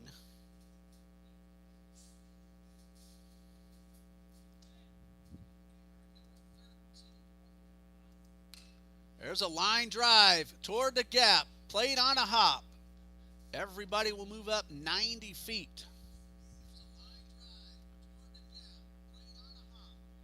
Tirsias Jones is the courtesy runner who is now at second base. Pickert singles to load the bases. Waltmeyer is at third. Jones at second. And Pickert at first for the DH, Lucas Dufresne. Nobody out. Goki will wind up. Eagles will play back, try to turn 2. They'll trade a run for 2 outs. But Goki has to get one in the zone for that to happen. That's ball 1. Dufresne has played pepper with Logan McGann at third base. Nothing out of 2. 1 ball, no strikes. High pop foul is out of play.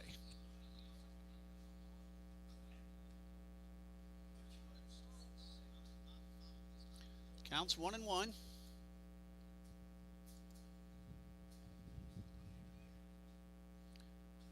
Dufresne has driven in 11 runs. He has a big opportunity to add more. Here's the 1-1.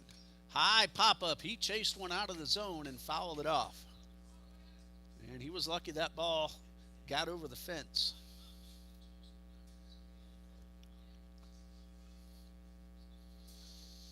Waltmeyer did the right thing. He went back to third to tag up. You can tag up on a foul ball. Ball and 2 strikes. Goki will wind. Here's the 1-2. And that one is up and away. That time, Pickert, or rather Dufresne, did not chase it.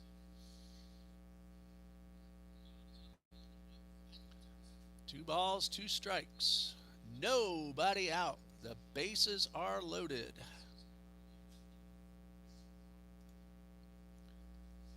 Nowhere to put the batter. Here's a 2-2. That one must have broken around the plate, and the count is full. Again, the umpire's been consistent for both sides. He's kept the strike zone the same. 3 balls, 2 strikes. Again, nowhere to put him. And that should have been ball 4, but Dufresne went after it and fouled it off.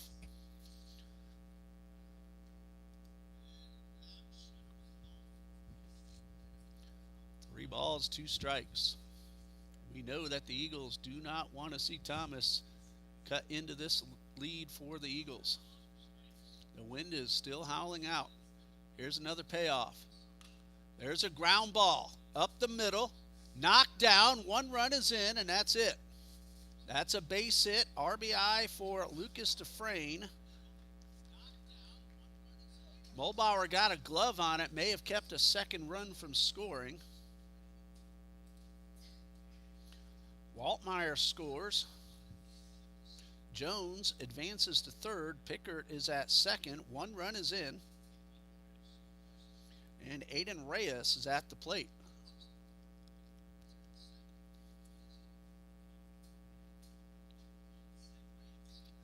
An infield single, a walk, a line drive single, and another infield single. Time called. Coach Copeland heading out to the mound usually means a pitching change. So we'll pause here. We'll tell you about the new man in just a moment here on TCJ.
Drew Billings has come on to try to stop this potential rally. The Nighthawks got one. They have the bases loaded with nobody out.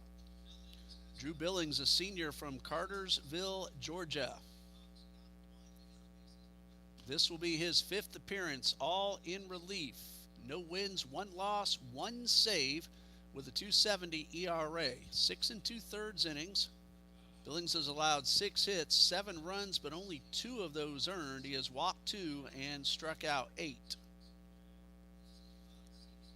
Darren Goki, 1+ inning, 1 run, but he is responsible for all 3 base runners. He allowed 3 hits, 2 of those on the infield. He did walk 2 men and struck out 1. Aiden Reyes will be the first man that Drew Billings faces. And the Submariner delivers and gets a singing strike. Billings, the single season saves leader here at TCJ, 10 last year, has 1 so far. Just trying to save it in the inning right now. 1 run is in, nobody out, and that one misses outside.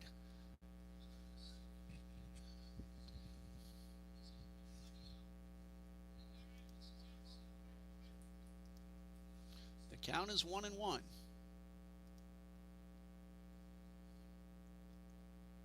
And the pitch. There's a looper, left field, and foul. Makes it 1-2. That would have scored at least 2 runs.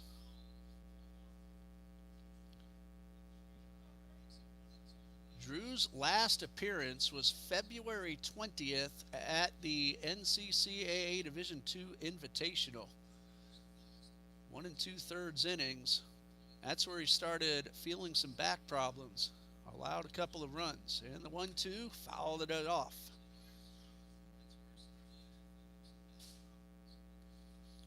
A ball and 2 strikes. This would be a big strikeout if Drew can get it.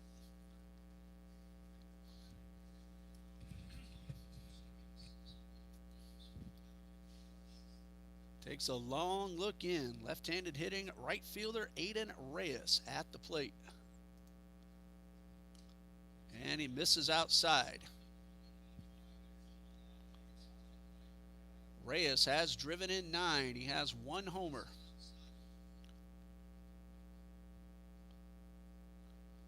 He has grounded to first and popped to third. The 2-2 from Billings. Got him swinging. A good high fastball. Foul tipped, and Larson Lott held on for the out. 1 out for the third baseman, Drew Clayton. He has a fly to right and a strikeout.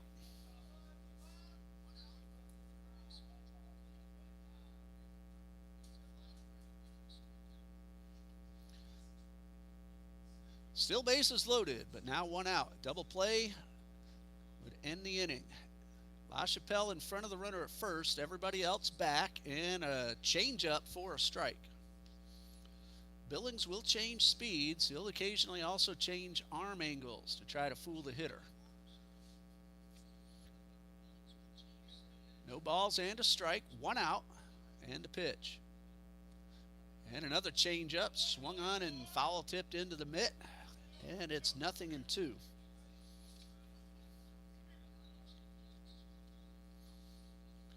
There's a whole lot of room in right center for Drew Clayton.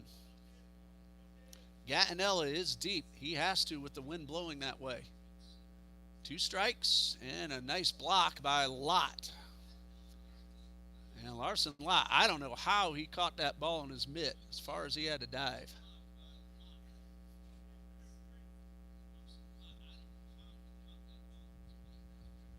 Count is 1-2, 1 out.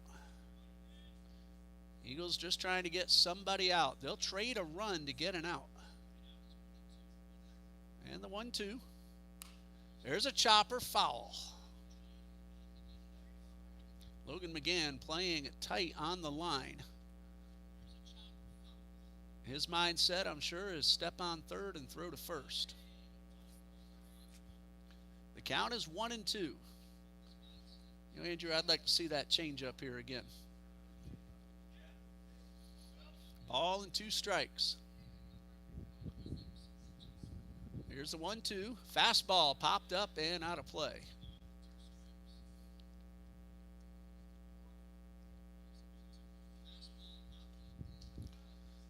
Braden Callahan, Tyler Marzak, the next 2 scheduled hitters.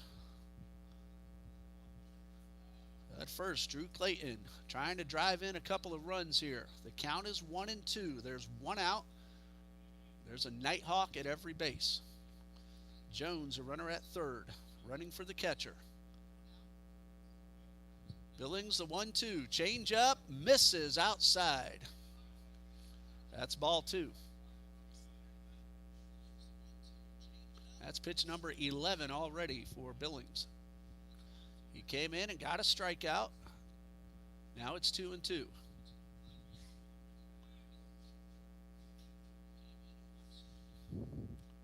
That is ball 3. He must put this one in the zone or a run will score.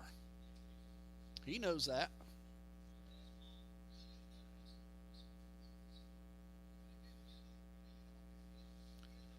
Three balls, 2 strikes. In the 5th, LaChapelle, Williams, and Burgos, the scheduled hitters. They have to get out of this first. That's ball 4 to bring in a run.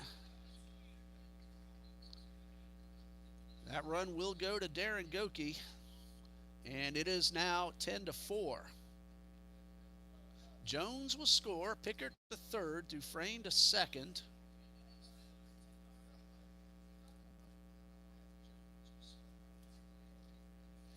And it brings up Braden Callahan, who is 1 for 2. And that one misses outside. So Billings got a strikeout and then has lost the zone.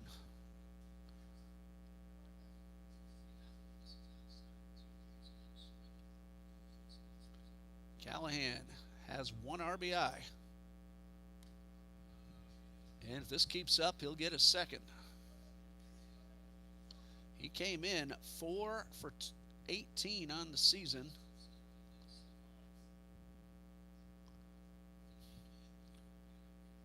Two balls, no strikes.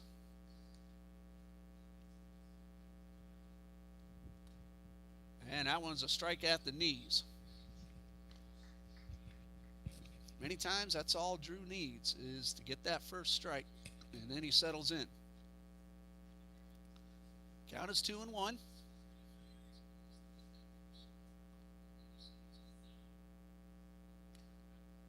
And misses outside. 3 balls and a strike.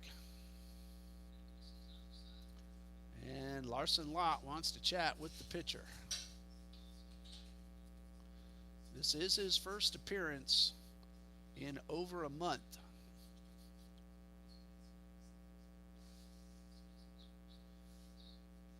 Trinity 2 in the second, 5 in the third, 3 in the fourth. Thomas, 2 in the third, 2 here in the fifth, and threatening for more. 3 balls and a strike. The count on Braden Callahan with the bases loaded. 2 runs have scored.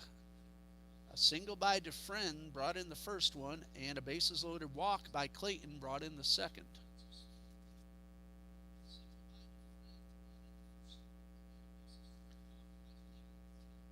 And it's 3-1. Callahan, I'll bet he is going to be very selective. The 3-1. Strike called. Right on the edge of the plate. Good pitch, good take. Now it's 3-2, and again, Billings has to come into the zone. Callahan digs in. High pop foul out of play. Callahan pulled his head on that one. He was fortunate to get a piece of it.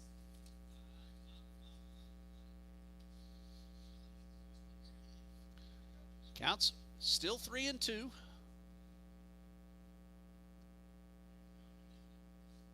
And a pitch on the way. Fouled off once again. Billings battling with Callahan.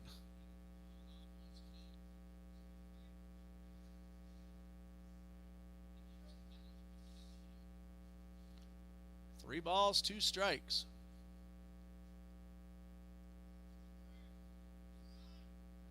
Payoff pitch.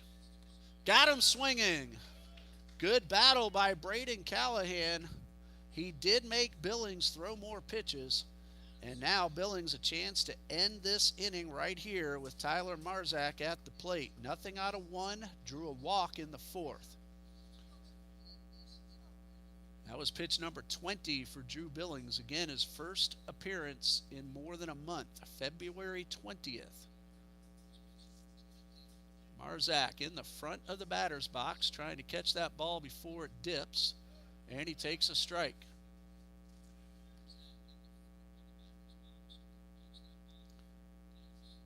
Tyler Marzak, 5 RBIs on the season. Came in hitting .222.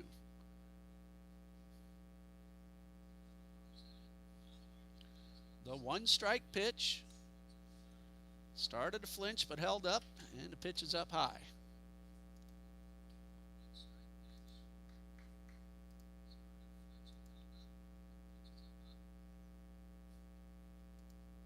Counts 1-1.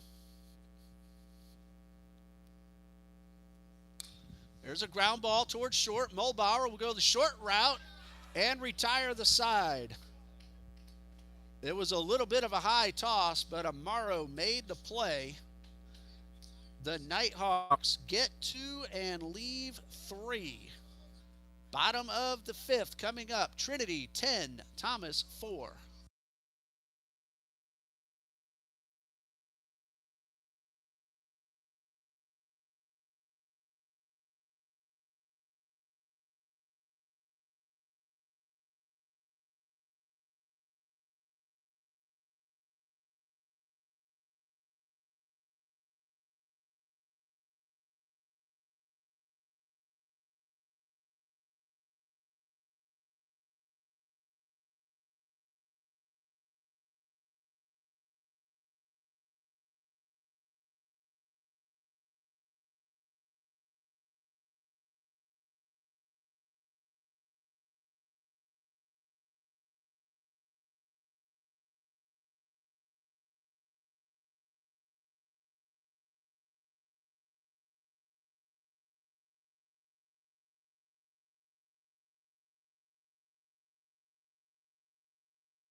Another man on the mound for the Nighthawks from Windermere, Florida, freshman Michael Serrain, who pitched 1 inning against the Eagles on February 24th and did not allow anything. Thomas won that doubleheader. They won both games.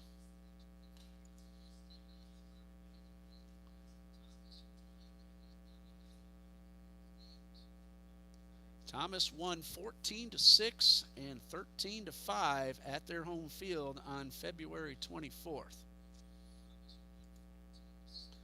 Serrain overall, no record.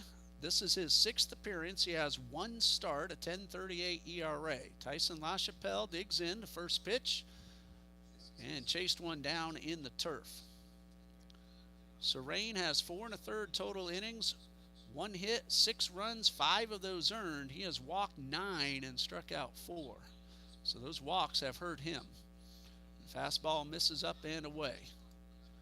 Serrain's longest outing, an inning and 2/3 against Mobile, in which he allowed 1 hit but 3 runs. 1-1 to Tyson LaChapelle, nothing out of 2, and again he chased one downstairs. LaChapelle a little too eager. He has chased 2 that have almost bounced. A ball and 2 strikes to LaChapelle. And he holds up in time at a high fastball to even the count at 2 balls, 2 strikes. Eagles have 13 hits. They've really swung the bat well today. 2 home runs. Here's a 2-2. This time LaChapelle held up. Ran the count full.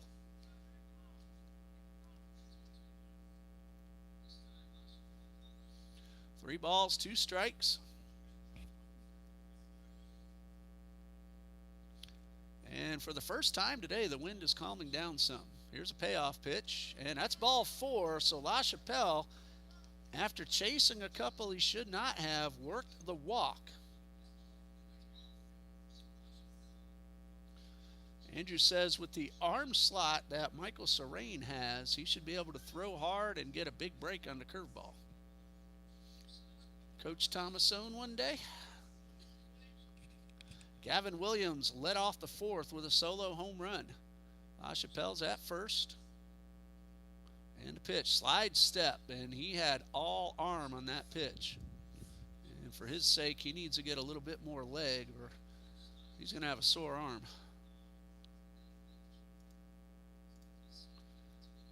Gavin Williams came in hitting .377. Now 18 RBIs. The wind has picked back up, and Williams swings through a breaking ball.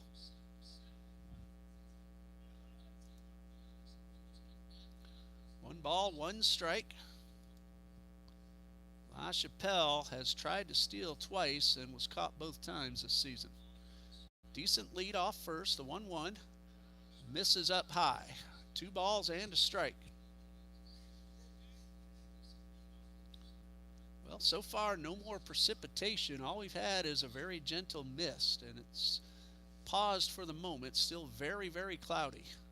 Here's a 2-1 in the turf and stopped by the catcher, Braden Lawhon. The lights have been on since the teams were warming up.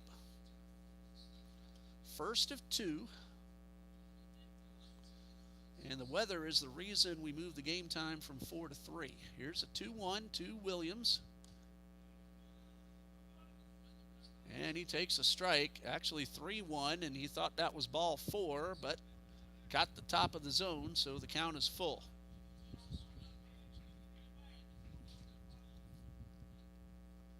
Three balls, 2 strikes. LaChapelle's not going, and Williams chased one outside. And there's one away. Adriel Burgos is 2 for 2 and has scored twice. 2 for 3 rather. He popped up in the first and got singles to right in both the 3rd and the 4th.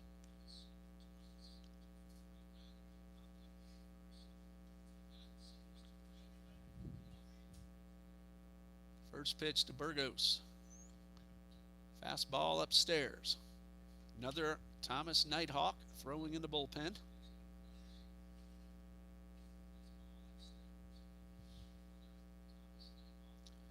That is Brandon Eby.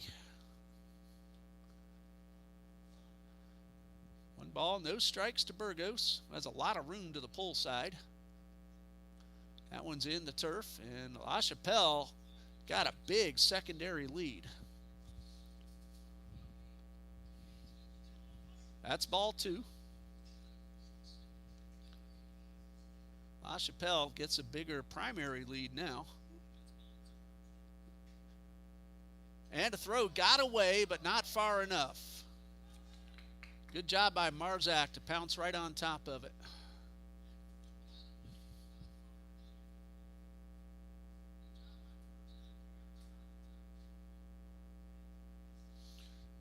Two balls, no strikes to Gadriel Burgos. LaChapelle not fazed by the throw to first and the pitch.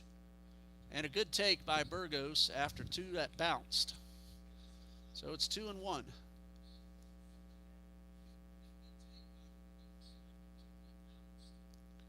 Two balls and a strike.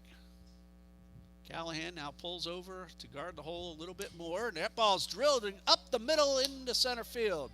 LaChapelle, a big turn. He will go to third. Here comes a throw. It is not in time. And a good job by Surain to back up the throw, but on the play, Burgos takes second base. So he'll get there on the throw. LaChapelle goes first to third. And Larson Lott is at the plate, and he is 2 for 3.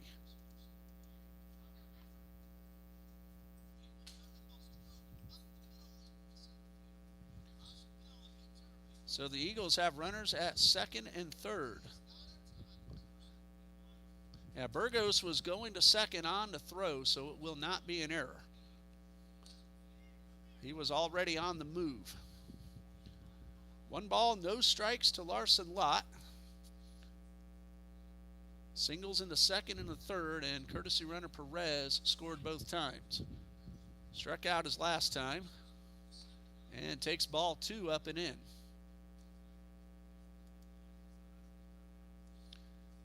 10-4 Eagles lead. Looking to add more.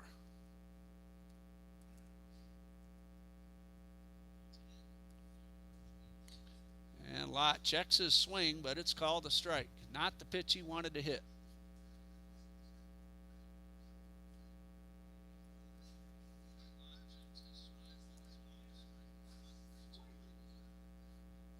And the 2-1 to Lott, and he pulled up a little bit and missed. 2 balls, 2 strikes. Surain would love to get this strikeout.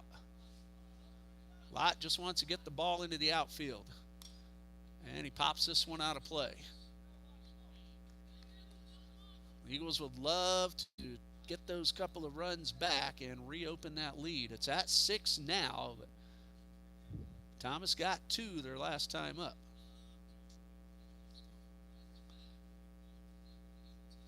High pop-up, not very deep.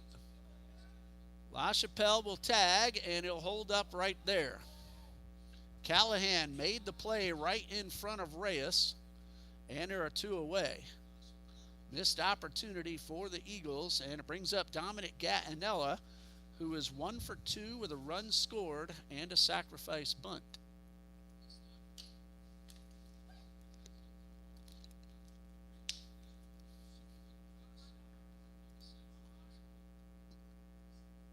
Gattinella has driven in 11 on the season, and he takes a strike on the inner half.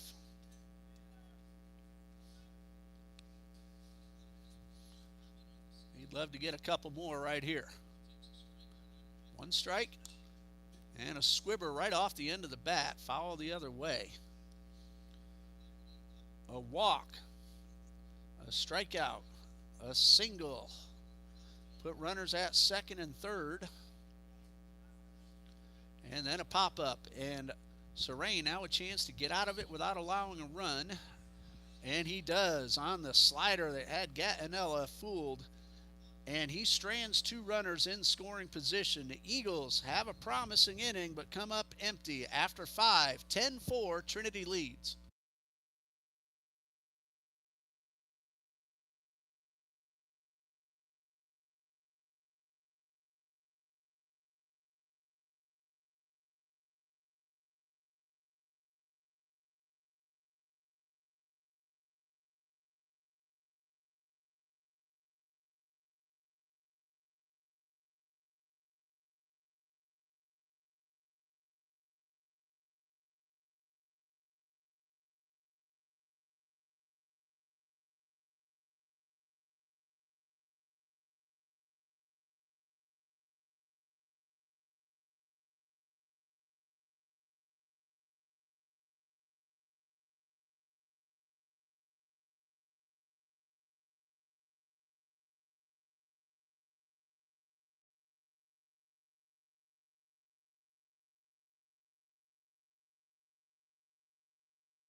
We go to the 6th, and the Eagles lead 10-4.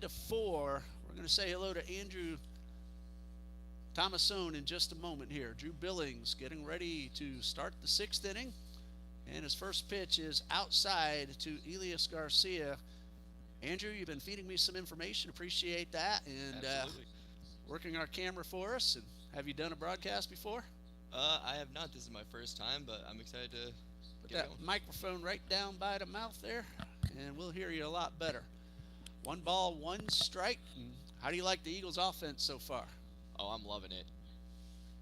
Some opportunities missed, but overall, you can't complain about putting up 10 runs and, And we both thought LaChapelle would try to tag on that pop-up with the second baseman backpedaling, but I guess he didn't think like he had that much of a chance, so he held up, and then Serene made a couple of good pitches to get out of the inning and keep any runs from scoring. 2 balls and a strike. Drew Billings pitching to Garcia, and a chopper foul. Eagles have played some pretty good defense today. No complaints about the defense so far. I mean, we've kept it up tight, no errors. That's always a thing to look forward to. And great to see Drew back out there on the bump.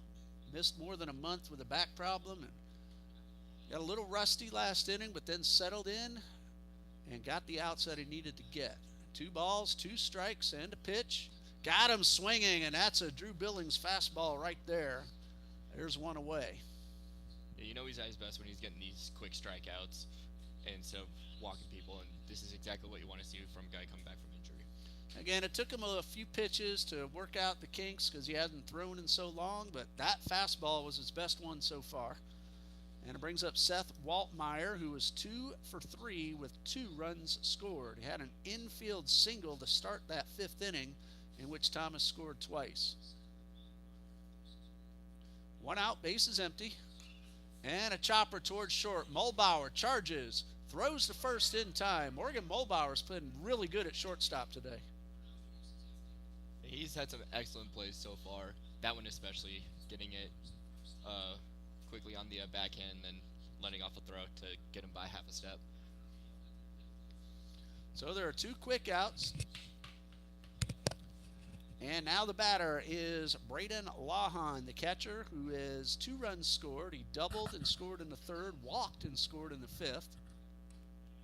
And he takes a strike. And we can also tell when Drew's feeling good is when he works quickly. Absolutely. So 1 strike. When he gets those quick first strikes, that's when you know he's on. That's one thing he does quite a bit, though. He plunks some batters every now and then, and that's a 2-out hit batsman. The first man that any pitcher has hit today. And now there are 2 outs with the runner at first. We saw Jones, and we're going to see Jones again run for the catcher. And that's one of the things with sidearmers and submariners. If anything is off, like if anything's early, you're going to miss inside, and that just comes with the territory of being a sidearmer or a submariner. But he does have 2 outs. Hopefully I'm saying this right. Tiresias Jones, the courtesy runner, and that one I thought actually got the batter, but apparently it was the wind that blew the pant leg. I thought the ball hit him. So 1 ball, no strikes. And the pitch on the way. There's a hard ground ball foul down the left side. Eagles in the bottom of the 6th will have Burke, Amaro, and Mulbauer. Andrew, a member of the JV team. Yes, sir. Little injuries kept you off the field so far? Yeah, missed the first 2 weeks of the year in the hospital, and then another 2-week injury with some cartilage issue. And what position do you mainly play? I'm a relief pitcher. That one's popped up and out of play. Andrew Thomasone, a freshman from Spring Hill, Florida, Hernando Christian School. You're not the first Hernando graduate we've had here. Yeah, if I remember right, Blake Bandy last year, he went to Hernando Christian Academy. I wish he was still here. Yeah, I do miss Blake. We played on the same team together. We were both seniors. Swing and a miss. And Drew Billings strikes out the first and the last batter. He did hit a man, but he left him at first base. And we go to the bottom of the 6th with the Eagles leading 10-4. We'll get to know Andrew just a little bit more and tell us about Hernando Christian School and what led you to Trinity. Uh, Hernando Christian Academy was definitely a good like growing school. There's not a lot of pressure on you to perform, so you do get to work on your mechanics a lot. And we didn't really have many scouts there, so you don't have that pressure on that end. And the reason I came to Trinity was I just felt like God was calling me here. It was a perfect school I was looking for. It's small. Um, Everyone knows everybody. Yeah, that's one great thing about here. The student athletes, they're students first, obviously. You get to know people personally, you make lifelong friendships.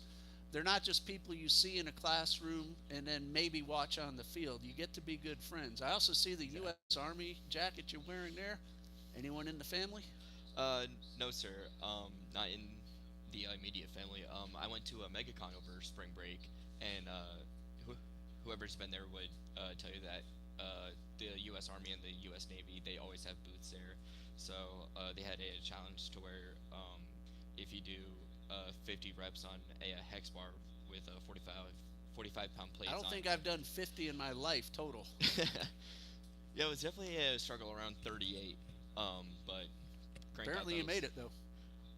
Sorry. Apparently you made it. You got I the did. jacket. All right.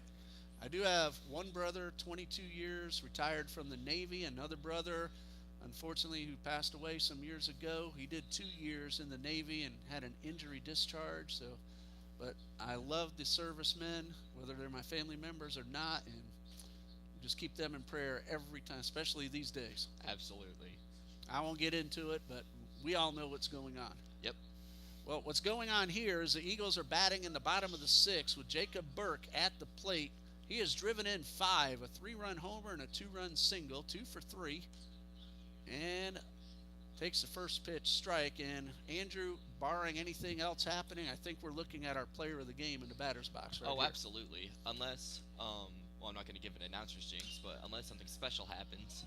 There's a looper for hit number 3 for Jacob Burke. So he is now 3 for 4. And that's a second hit off Michael Serrain, who got into trouble last inning, but then got out of it. He walked one and allowed a base hit, but then got a pop-up and a strikeout. And we have a pinch hitter for Rishawn Amaro. Marquennis Jr. Brown will swing a bat. And Junior has some pop, and with the wind blowing out, I can't blame Coach Copeland for making this change here. Yeah, this is definitely the guy you want up right now if you're looking to put up too quick.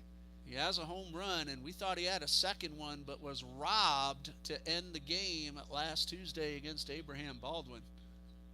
Takes the first pitch down low.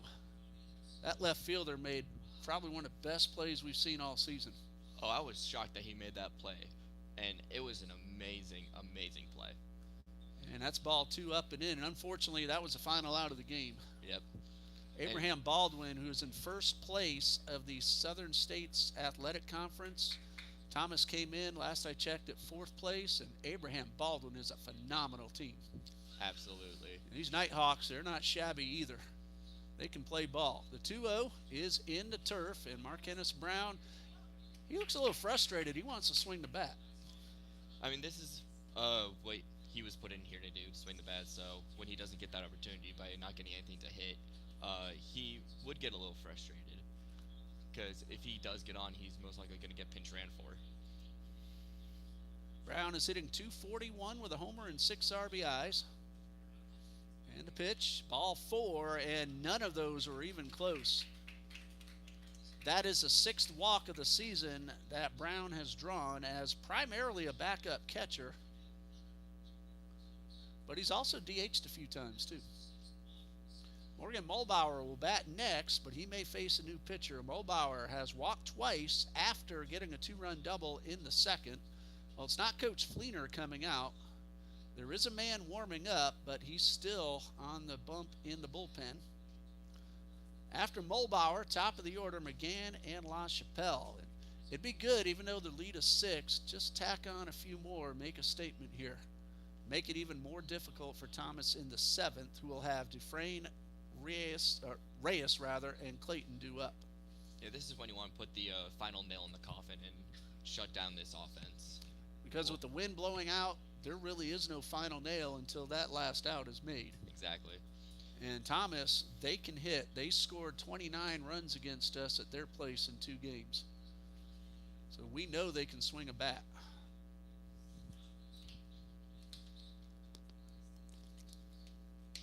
If you can go into the 7th with an 8-run lead, it's not safe by, any means, especially with their offense, but it does give you a little bit of comfort, especially as a reliever, knowing that Okay, I was wrong. 27 runs. It was a 14 and a 13.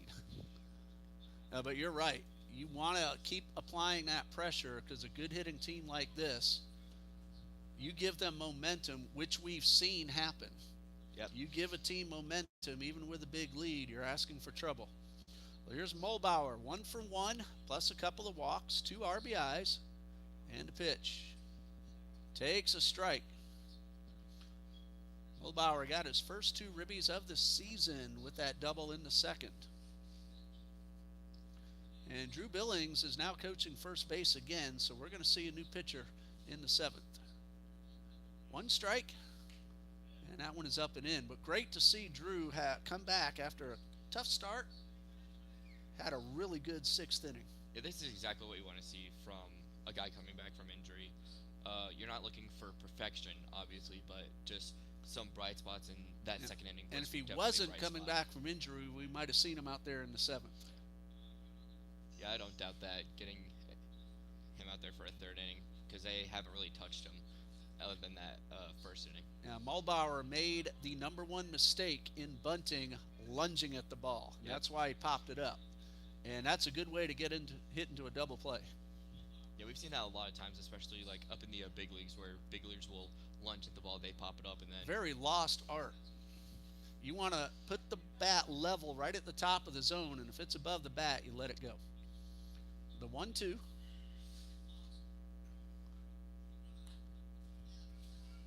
You know what? I couldn't have argued if he called that pitch. It looked good from up here.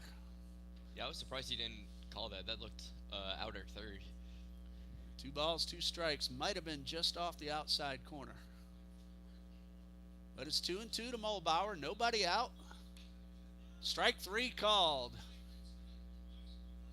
And that is out number 1. And it brings up Logan McGann. Mulbauer looked like he thought that one was up a little bit. And McGann drove in a run in the 3rd with a sacrifice fly. Nothing out of 2 officially. He also drew a walk in the 2nd. 1 out with the runner at 2nd and a runner at 1st. And McGann thought that one was inside, but it's strike 1. Burke led off with a base hit.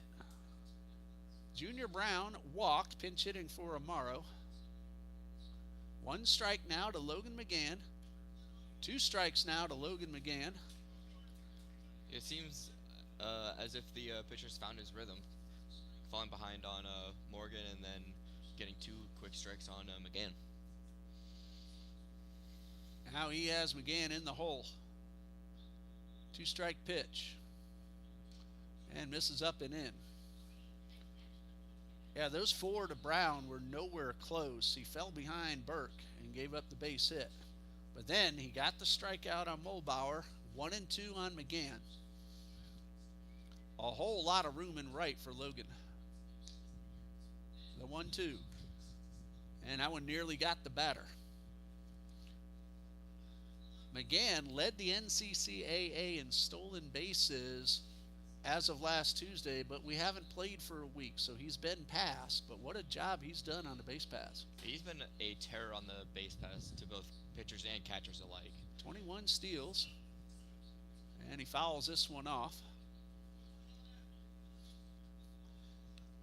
He has grounded to short twice, so he's 0 for 2.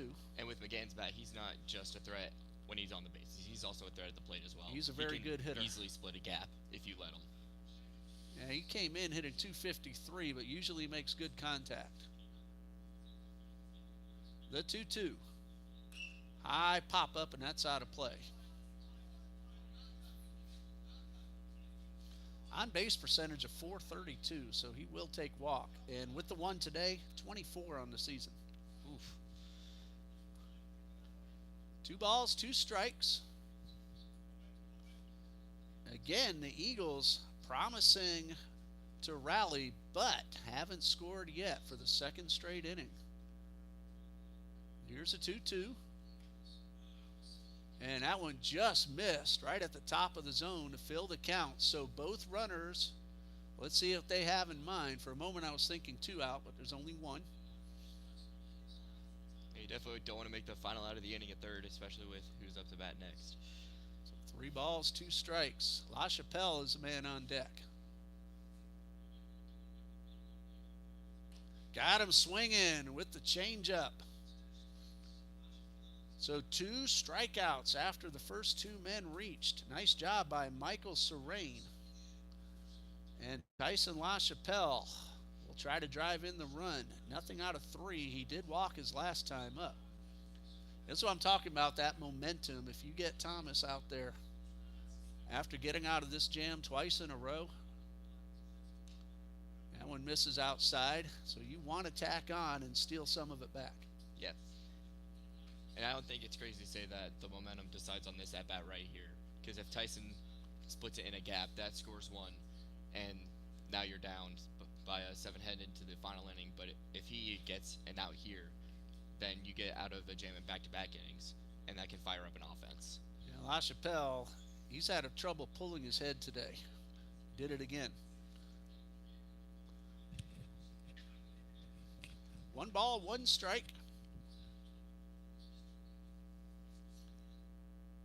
Check of the runner at second by Serene. And the pitch. And that is strike 2. And that's one he should have gone after. Yeah, he started to trigger on it. And he kind of looked like he knows he should have hit that one. So Serene 1 strike away from getting out of this situation for the second inning in a row. Here comes a 1-2. And he got him. Out in front of a breaking ball. 3 consecutive strikeouts with 2 men on base. Let's hope that doesn't come back to hurt the Eagles, but they still lead 10-4 as we go to the 7th.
We go to the top of the 7th. The Eagles lead 10-4, and Rishan Amaro has re-entered, and he is now pitching. We'll tell you more about him in just a moment. Meanwhile, Trace Hoff has taken over at second base. He'll be batting in the number 4 hole, vacated now by Gadriel Burgos, so the Eagles do not have a DH. And the first pitch fastball to Lucas Dufresne by Amaro is upstairs. For Rishawn Amaro, his 5th appearance. No wins, 1 loss. And a ground ball towards short, and the first error of the game as Mulbauer could not come up with it, and that could open a door for a good hitting team. Yeah, that is definitely not what you want as a first hitter of the inning, to get him on by an error. Let's be honest, the Eagles, they've had some trouble with big leads making those plays, and they've given up a couple of games in that same kind of situation. So a runner at first, nobody out. Clayton at the plate, and that's a hopper. That's over the head. That's Reyes, rather, and that's going to be a base hit and a double, putting runners at second and third with nobody out. And we said, give this team momentum. You could be asking for trouble. Yep. Getting at that jam in the last inning definitely fired up this offense. And now they're looking to just get within striking distance. That way they can hopefully tie the game. And this is Drew Clayton. The Eagles will play back. They'll trade a run for an out. LaChapelle, he's the only one tight. He's at first. And Amaro with the pitch. Check swing and strike. Home plate umpire with the call strike on that one on the swing. Amaro has pitched 5 total innings, 14 hits, 9 runs, 5 earned. He has walked 3 and struck out 7. Breaking ball, beautiful pitch for strike 2. Amaro, a freshman from Deltona, Florida. The Deltona Trinity Christian Academy, the other very well-known TCA in Florida. 2 strikes, the pitch. Got him looking. Now that was a big play, big pitch there from Amaro. That is a big-time strikeout by Rashawn. That'll pump him and the Eagles back up. Braden Callahan at the plate. He is 1 for 3. Again, the Eagles will trade a run for an out. They lead by 6. That's in jeopardy right now. An error and a double. And Callahan pulled his head. Went down on strikes his last time up. Now, if this holds up, Drew Billings would be the pitcher of record. And this one is down low. And that's because starter Trey Rosado went 3 innings. He must go 4 to qualify for the win. And the reliever who gives the best performance gets the win. And right now, that's Drew Billings. The 1-1 from Amaro. Breaking ball, misses upstairs. I think he held on to that one a little too long.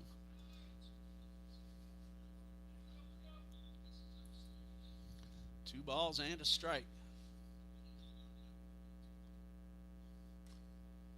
That's ball 3. You definitely don't want to start walking guys. You've got to wonder if he's worrying about the base runners right now on second and third. Counts 3-1. High drive caught, and there will be no play. Right at Mulbauer, who didn't have to move, and he alertly checked both base runners, but credit the base runners for not getting caught. That was definitely a much needed out and a very good play by Morgan over there at short. Ball hit hard right at him, and he immediately knew what to do with the ball, looking to see if both runners were too far off the bag. So it's up to Tyler Marzak to keep this going for the Nighthawks, and he chops the first one foul. Marzak has grounded to second, walked, and hit into a fielder's choice to end an inning. The first 2 men reached, an error and a double. Then a called strike 3 and a hard line drive caught at short by Mulbauer. 1 strike to Tyler Marzak.